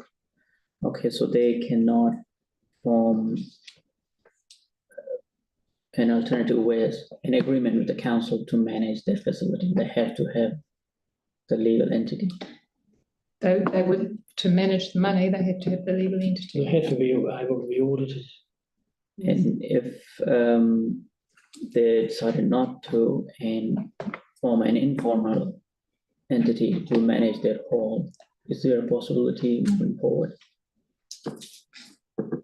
Well, then the council would be taking over management, wouldn't it? How would they manage their money if they have an informal group? That's the only thing. Because it would be illegal, wouldn't it? Because, well, it's not that it's illegal, because, you know, lots of groups are informal. Putting money in their pocket. But if they're wanting to, public perception, if they're wanting to manage the hall and take money for that, then there's a public perception that that's done in a way that is really clean and obvious, and usually having a formal group of some sort is the way that that's done. Having a legal entity means they have to go through a process of having elections and democracy around that as process. Yeah, it's more open. Otherwise, it's not yet a small group dominating who has control over it. Sure. So there's factors in that make it legal, but then I guess if they're really, there's an unwillingness to do that, is that where you're thinking that it's coming from, or? No, all across Peninsula, communities are struggling with volunteers. Yeah. Forming an organization means it's a lot of responsibility, and most of these organizations, the volunteers are available, they are retired, they are in a place where pretty much almost every reserve committee has got no succession plan as such, that who is going to take over after they retire or they move some other place. So if we set this precedent that they have to form a legal entity or else council will take over, meaning that we are taking that aspect of control, local community involvement in that asset as such. So what I'm asking is whether there is an option that not this board, the next, a board that will do something about it so that these communities feel that they are included without needing to go through a legal. Yeah, I know where you're coming from. So it could be very similar to what's happening in a few groups already, that they are still involved in a volunteer way, but the money is being managed in the hall bookings or whatever. I don't know. The gaiety is like that. Yes. So there's the recognition of how important the volunteers are for the community and hearing back about the needs of the assets is acknowledged. And there's a few different options, isn't there, Linda? Well, one of the options you could do as far as managing money is going, if they don't want to create a new trust or a new incorporated society, is that they could use an umbrella corporation that's already there. For example, Allendale Hall uses the Governor's Bay Community Association. So they could use an umbrella corporation to do that. But if they didn't want to deal with money at all, but they still wanted to be involved in the hall. Yeah. We can work something out because it's so important. Yeah. It's so important that the locals who live, especially in these remote areas, that they are, because they're already highly invested in their community facilities, and we just want to facilitate that. We don't want to make it harder and have them jumping through hoops. The Reserve Committee, this report is about the reserve committees and the special conditions around them. It's not defining how they need to manage their facilities. It's saying that actually for these three, we need more time to work through with them. So for Le Bons and Little Akaloa, they didn't get it done in the 3 years Right. for all sorts of reasons. So let's take another 6 months and have those conversations in detail with them so that they're really happy about the outcome. All right. So that's what this report isn't about deciding what it's going to be. It's just saying we've got 6 more months to figure out what it is. Yep, sounds If we good. could Yeah. do that. So Well, I just, that case, so the official recommendation to extend the deadline is a result of the continued effort required to ensure reserve committees are well informed of their options. Okay. Yeah, It makes sense. Yeah, for the, Yeah. So now that makes totally sense. And the umbrella option, and they will be able to use the funds in an umbrella organization Manage the whole. to manage the whole. Thank you. That explains. Yeah. Sounds like you've got 6 more months to be more involved in that process too. Great. good thing. So can I have a mover for that, please? Nigel, a seconder? I'll do. Asif, thank you. All those in favour? Aye. Against? It's carried. Thank you. Thank you, Linda. Thank you, Linda. Good job. So we've got the community board, summer with your neighbours, not neighbour with your summers. 2025-26. Now Jane was supposed to. Jane is going to, but I'm going to present this on her behalf. So you will see in there, you've done this every year. It's a small amount of money, it's just $3,000 you have in your, but it's directly from DRF. So if you needed to spend a little bit more or less, you can. Which is just a little bit under 3,000 here. You will note in the report that there were a couple of declines this year because some people weren't aware of the scope, I guess, of the Summer with Your Neighbours. There was one person applied for a housewarming gathering and another one applied for like a whole event concert thing. That is not this fund. This fund is for small neighbourhood gatherings. Some of them are a little bit bigger than others. The biggest ones are those like the Little River Breakfast, and there's another one in there that's quite big, but happy to take any questions. And yeah, Nigel, you're taking over this process because I'm stepping back. Oh, Nigel, you're in charge. Yeah. Did you hear that? You're in charge of this process because I'm stepping back. Oh, okay, righto. Discussion.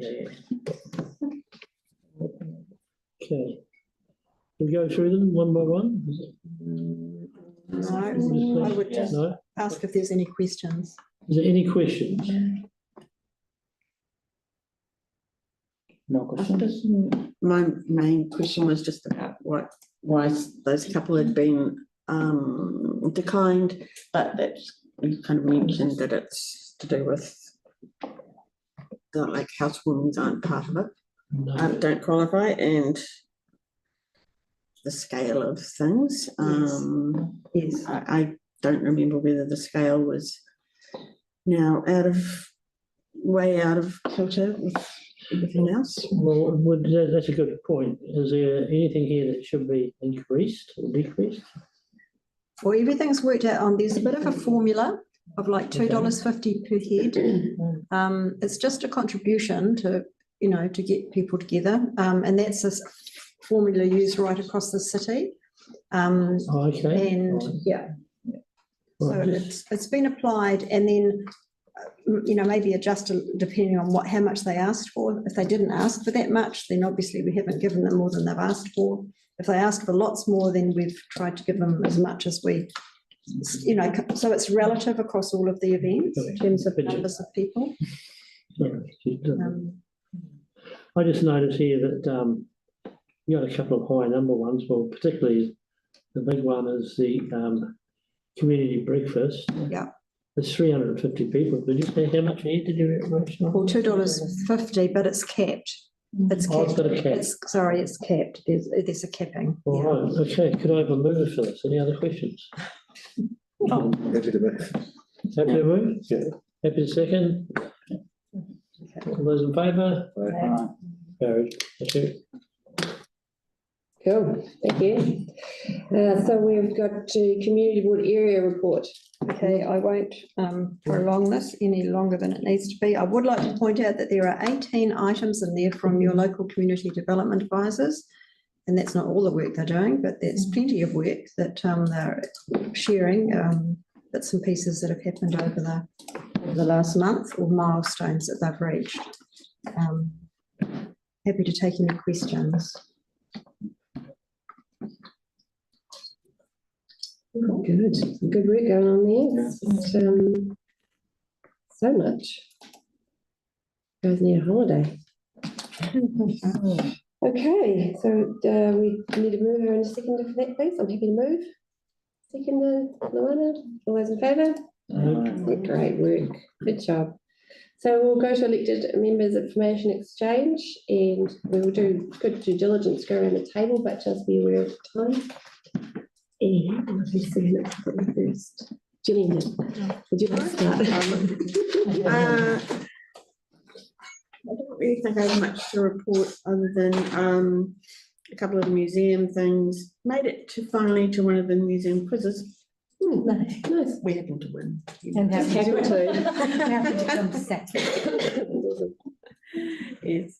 And the AGM was not last Sunday, the Sunday before, which so there's a new president, which is quite significant. Chris Karako is a new president. Yeah. And a few new people on the committee, which is good, and an interesting talk.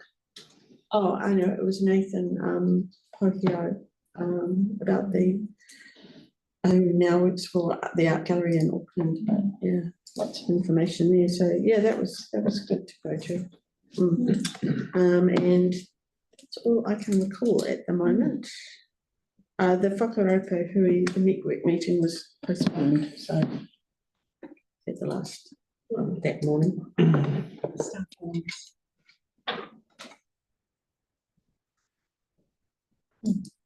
Not too much more to add. Casper, I mean, we heard from Jenny this morning that they've also this weekend gone and put 2 cameras to try and spot penguins that they think might be coming into the bay. So that'd be quite cool. Yeah, so I really look forward to seeing what the aspirational projects are. And thanks, imagine. I think they've felt that they have been coming in, so now they just want to see, monitor it and see. I went to the Ethnic Women in Politics Summit in Auckland. It was very good, inspiring, and I guess with lots of studies and where women are involved, I think the same kind of stories come through about the barriers and leaderships and that sort of stuff. But it was good to go. So thank you. Fibre is rolling out in the Bay, and I think it's going well. And people are doing it slowly, and that sort of stuff's happening. There were flyers from the Council and Conservation NZ for pest control and like raising cat awareness and that sort of stuff, which is good as well. Like Sabrina said, they had a very informative BizBus sessions with Emergency Hub and Conservation NZ. And that's pretty much it. Great. How was the Fijian with Chinese heritage contingent up there? Neil, but people were for Fiji, so that was kind of cool. You always find the first day. That was all good. Alison, I think you're next. Oh yeah. Thank you. We'll start with the French Fest. Was a very good festival. Well attended. And the community raised a significant amount of money. And thank Nigel for all the work you're doing. We had a very good information session on Acro Wharf. It was well attended and well received by members of our community. Thanks staff for that. It was very well done.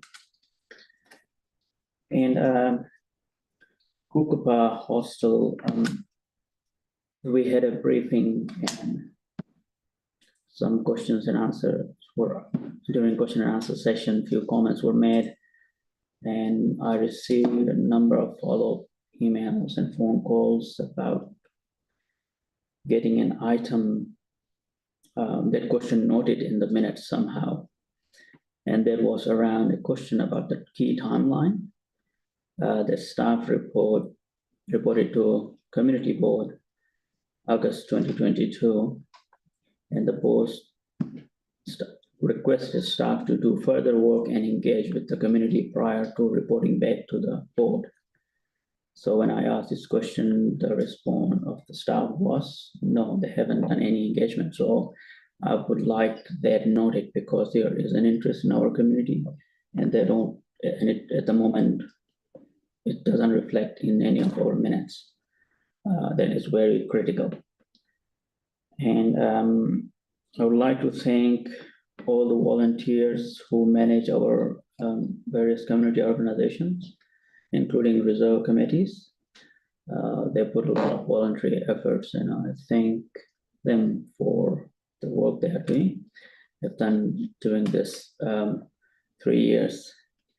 And I would like to thank staff and the governance team for their hard mahi and bearing my extended questions. Thank you for that. Thanks, sir. Thank you. Nigel. Yeah, thanks for the on that French festival. It wasn't. A few people thought it was a mini French festival, and in some ways it was. What we did, as part of our obligation for the underwriting of the $100,000 for the next French festival, but just a heads up on that, we're actually only about 40,000 short. For being a year out. That's pretty good going. We did decide that we'll put these events in place, because Akaroa is short of events. I've been starved when we don't have an event coordinator as such. So we've stepped forward as the Heritage Festival Association to run a series of events leading up. And the first one was this night market. We thought it was a good little fundraiser, but a good way of getting engaged in the community. We had a local fair. We had it on the Grand Hotel. We had local musicians. They volunteered to do it. It was a bit of exposure for them, and school band, local band. But it was timed out from 4:30 till 9 o'clock to be a family event.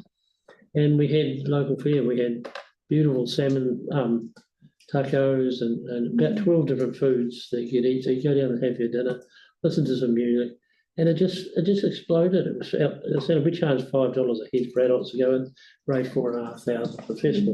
Nice. But what it did do was reinvigorate the community and show how important, when you hold these events, they bring the community with them.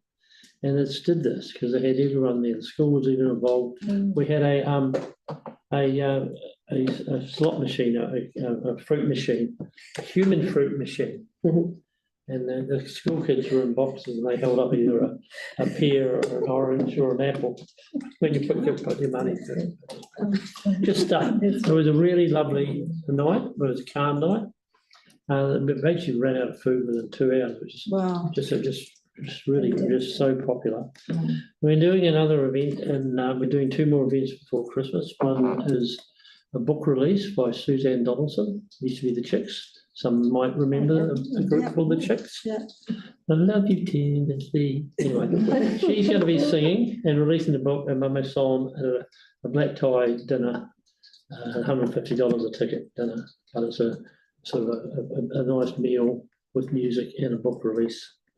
And so she's pretty much almost volunteered. It's just a small fee for coming over. Her son plays in Z, which is Ben Campbell's band. So that's all connected. And then we're doing another cabaret, a mini cabaret, and they're Dark Gaiety, and they're a lot of fun because they're a bit bawdy and they're really good. If you haven't been to one, try and make sure you get there. They're a smaller version of the one we do at the big one, which you've seen. So you know what we're talking about. I do. Okay, right, and just back on the Museum Wharf presentation, it was amazingly well received. There was no dissension. I think the staff were a little bit concerned going to them. They've done such great preparation. And Keith Robinson, particularly, I thought, did a fantastic job talking about the Anuku Takiwā connection and some of the Maori representation in the design of the wharf. That was probably about 30 odd people there. What do you reckon? Yeah. And a lot of movers and shakers. There was a comment there, one particular woman who had usually had a lot to say, said nothing. And it was very greatly received, and I think that was a good thing. And just to follow up on that, the museum, they had a book release just the other night, which our learning councillor had to crash his way into it. And received a book. He crashed it. He crashed it. Great. You know, I said to him down the museum. And that was one of the Friends of the Museum talking about volunteers. They raised money and they channel that through the museum in different ways. This was a book. This is the second book they've funded for publication. And it was a photographer on the Peninsula who took 40,000 images in a museum collection. And a hand-packed rural photographic collection. Very good book. And then another follow-up, the next exhibition coming up next year will be one on the wharf, history of the wharf. So, That's good, that'll be fantastic. Yeah. Great, thanks, Nigel. Luana. Kia ora tātou. I just want to acknowledge the passing recently of Edie East from Littleton. She was a Littleton stalwart. Those of us who are old enough to remember her and her family, to just want to acknowledge her. There is a community day coming up at Rākaihautū on the 18th, Thursday, so please come around if you would like to learn a little bit more about our local history there. My other hat, I work for Waitaha Primary Health, my full-time job. We just had a health day around Birdlands Flat, so I'll be wanting to connect with you all. Banks Peninsula is part of our community, so working on with our practices and rolling out some health initiatives there. So, yeah, thank you. Yeah, going on from that too, that was a fantastic day on Saturday.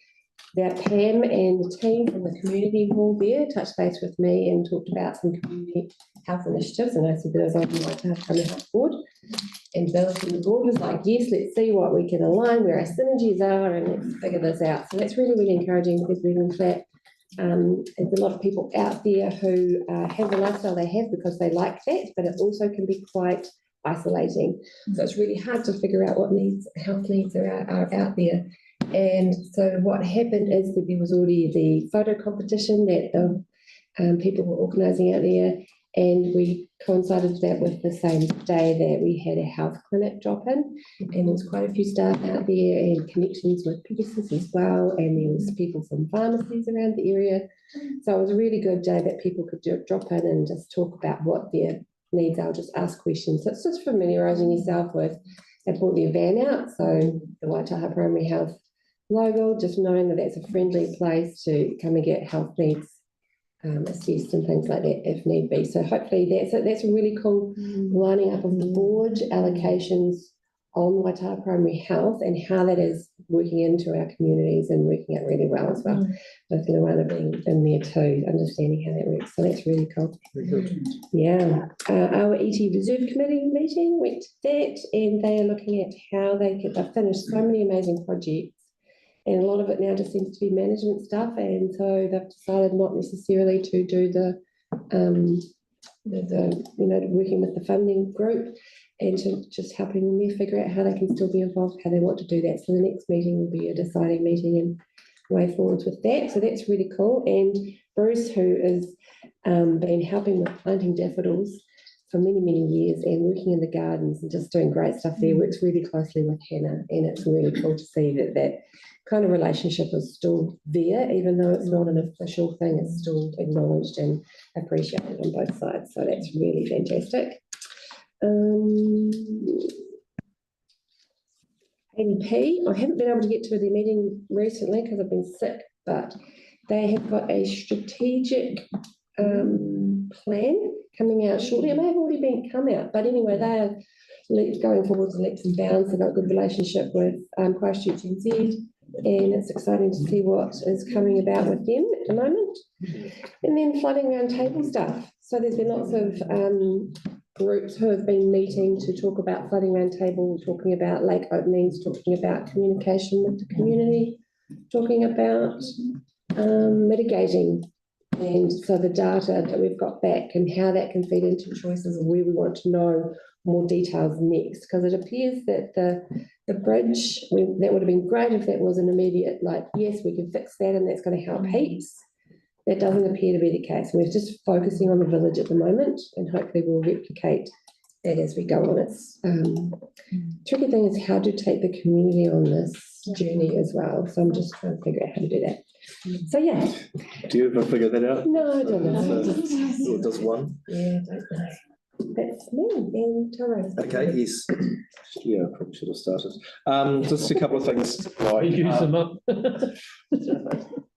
it all just blurs into one really. But anyway, just a couple of funding things that have happened just for things around the peninsula of note of late. So we did the strengthening community stuff at council recently, and Arcades Bay got a good allocation there. But the Littleton Museum got quite a good grant there of 25,000 to support fundraising for the rest of, for the reinstatement of that museum. So I think it's kind of just quite, it's a marathon. They recognise it's a marathon, not a sprint, but but it's just nice to be able to keep supporting that process. Couple of big capital endowment grants at the council last week as well. The ambulance station in Akaroa got $400,000.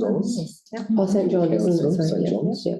I think it's pretty significant, and possibly will make even more people happy. The sports hub got a grant of.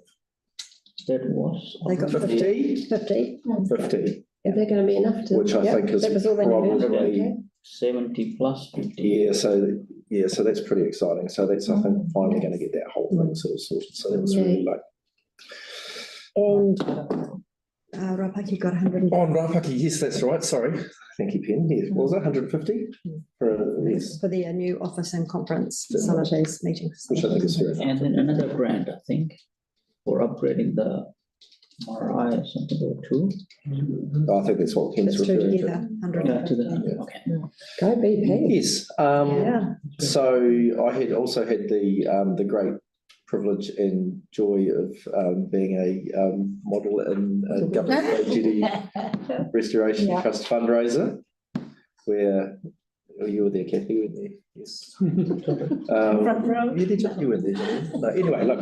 So that was the Governors Bay Jetty Trust. Obviously, they just do they're just like hardcore on the fundraising. And anyway, so it was about 40 odd models that night, and I was down at the Loons there. It was brilliant actually, and they raised 19 grand. So I think that's pretty exceptional. I mean, that's the thing, right? Like you demonstrate that it just buys so much goodwill with council laws and council that they're just like demonstrating time and time again that they can actually just go out there and just kind of keep doing that fundraising. I think they've been very good with that. I went and had a bit of a look around on the Tug Littleton. Hadn't been on that for a while. The other day with the mayor actually. So we got a bit of a tour of that, and then just sort of showing all the work that the trust, the historic Tug, whatever I can't remember the name. But yeah, they do a lot of amazing work, and the probably needs a bit of TLC. So yeah, 400 grand probably wouldn't go astray there either. Now, on the board of the Arcades Bay Museum, I think this is just noteworthy that there is a huge amount of work going on in the museum to repatriate koiwi that the museum holds to its appropriate space. So there's a. Can I speak to that? Yeah. One of my pet drivers in this area has been some nets that were found down in a cave just a mile down from Anuku, that were over 500 years old. Nets in there. I've been trying to work. Sorry, should I be talking about? Yeah, we probably, if you guys want to talk about that afterwards. All I wanted to say was that the museum's just working very, very hard to build relationships with mana whenua. I think that's probably the key takeaway there, and it's sort of ongoing. So really significant things going to happen this week anyway. So, and just from a council point of view, just a couple of major things that council's approved in the last month or so. Development contributions, which is pretty complicated, but the main takeaways for Banks Peninsula are it's going to be cheaper to build a house in Akaroa and more expensive to build a house anywhere else in Banks Peninsula, which is, I mean, it was astronomically expensive at Akaroa. So, it's probably just rebalanced that a little bit. So there probably no more need to say much more than that. And the dog control bylaw. So, and again, probably the overall thing there is made it easier to have a dog, I think. Like it's made life freer for dogs. It's never been a better time to be a dog, I think, right now. And but acknowledging that on Banks Peninsula, there are still places, and Diamond Harbour in particular was the place that really got singled out as a place that's really different, because there are a lot of dogs over in Diamond Harbour, I can tell you that for nothing. And you know, so staff are looking really, really closely at ways which we can improve places that dogs can roam free over in Diamond Harbour. More to follow on that. That'll do. A bunch of stuff. Yeah. Great. Thank you, everybody. It's been a busy. Yes. Can I ask that we missed item 20? That's the last thing.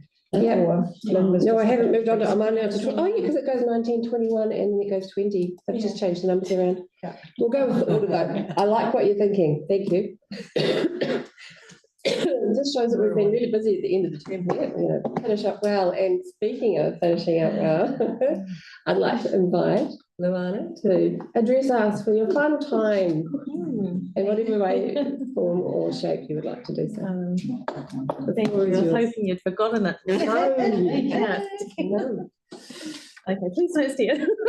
Okay, we'll just okay, yeah. Look at the screen. Okay, no tissues. All right. Good job. Okay. Ngā mihi aroha kia koutou. Thank you for the invitation to provide this final kōrero whakamutanga to you all. The past 3 years have gone by incredibly fast, with many significant challenges, successes, beginnings and endings that have coincided during my time with you all. When I first came onto the board, I remember feeling the weight and responsibility of community representation, but also immense pride and humility at being given the opportunity to give voice to our communities. Within the first 3 months of joining the community board, my beloved dad passed away. Throughout that time, there were several other significant events that occurred that year, which I found personally challenging. Suffice to say, it was a terrible, horrible, no good, very bad year. Throughout this time and after, I experienced crippling anxiety and panic attacks, and there were times when I found it incredibly hard to function well. So my greatest regret over this time is that I was not fully able to commit myself to this role as much as I had wanted to. I just want to acknowledge you all for your compassion, aroha, patience and kindness during this time. I know that throughout our time together, many of you have also suffered loss, experienced challenges and navigated the complexities of life, community and your professional commitments. As I say my farewells to you all, my request is that you continue to take care of yourselves and of each other. I also want to mihi to the amazing people living within the Mount Herbert ward and the community representatives who took time out of their lives to meet and kōrero with me about their respective associations and trusts when I was unable to attend meetings. Just a special shout out to the likes of Graham Fraser, David Ferguson, Howard Buchanan, so many more others. I would miss them out. There are so many extraordinary individuals and groups within Te Pātaka or Rākaihautū who are passionate about this place, its spaces and its people. They are the kaitiaki of this whenua that we call our home. Before I joined the community board, I was pretty naive about the functions and responsibilities of this role. And I think it's fair to say that there are still many things that remain a mystery to me. However, what I'm absolutely clear about is the commitment, passion and genuine desire by you all to ensure that the respective communities and voices you represent are heard. Gosh, this goes on, sorry. Again, I initially wrote a list of all the people that I wanted to acknowledge personally. However, I was afraid that I was going to miss someone out. So I just want to make a collective mihi to our extraordinary governance team, past and present. You are the superstars who have made this journey smooth sailing. You've kept a tight ship, and I've been in awe of your knowledge, community engagement, and professionalism. Kia ora. A huge mihi also to the Christchurch City Council and the amazing teams who work incredibly hard to look after the peninsula and meet the needs of its residents. Finally, I want to mihi to my wonderful community board colleagues. You're going to make me cry, Kathy. What an absolute privilege and honour it has been to spend these 3 years with you. Thank you for sharing your wisdom, knowledge and manaakitanga. I have no doubt that you will continue to serve and represent your communities as advocates and leaders. I thank you all and wish you all the very best. And just before I finish, there was a whittle that was laid down earlier this morning. That's a challenge. So this is it. When giving consideration to your decisions, I ask you to not only consider those who physically live in your communities, but also those who retain ahika over this whenua. I ask you to continue to educate our communities about our collective histories and to maintain the principles of te tiriti o Waitangi in your relationships with mana whenua. Remember, people come and go, but history is remembered. Stay true to your values and do what you know is right. Ki te kotahi te kakaho ka whati, ki te kapuia e kore e whati. When the reed stands alone, it can easily break, but when bound together, it is unbreakable. Nō reira, tēnā koutou, tēnā koutou, tēnā koutou katoa.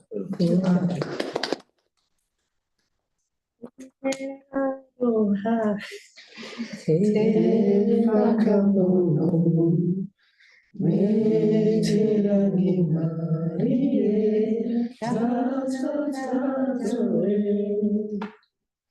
Te aloha, te whakamono, me te rangi mai e, tātou tātou e.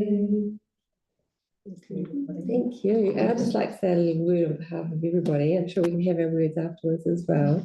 But I just want to say thank you so much for your tenacious commitment and your advocacy of your area, especially in regards to the antisocial road users. And I like to think that your advocacy is built into the river of the advocacy that's gone towards the regulations that will be coming from central government, and hopefully those will be effective regulations that will be helpful for your community.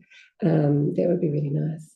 And also personally for helping me with some of my Te Reo Māori pronunciations and understanding of the local community and that. So I really appreciate you and what you've brought to our team. Everybody is important in our team and we will miss you.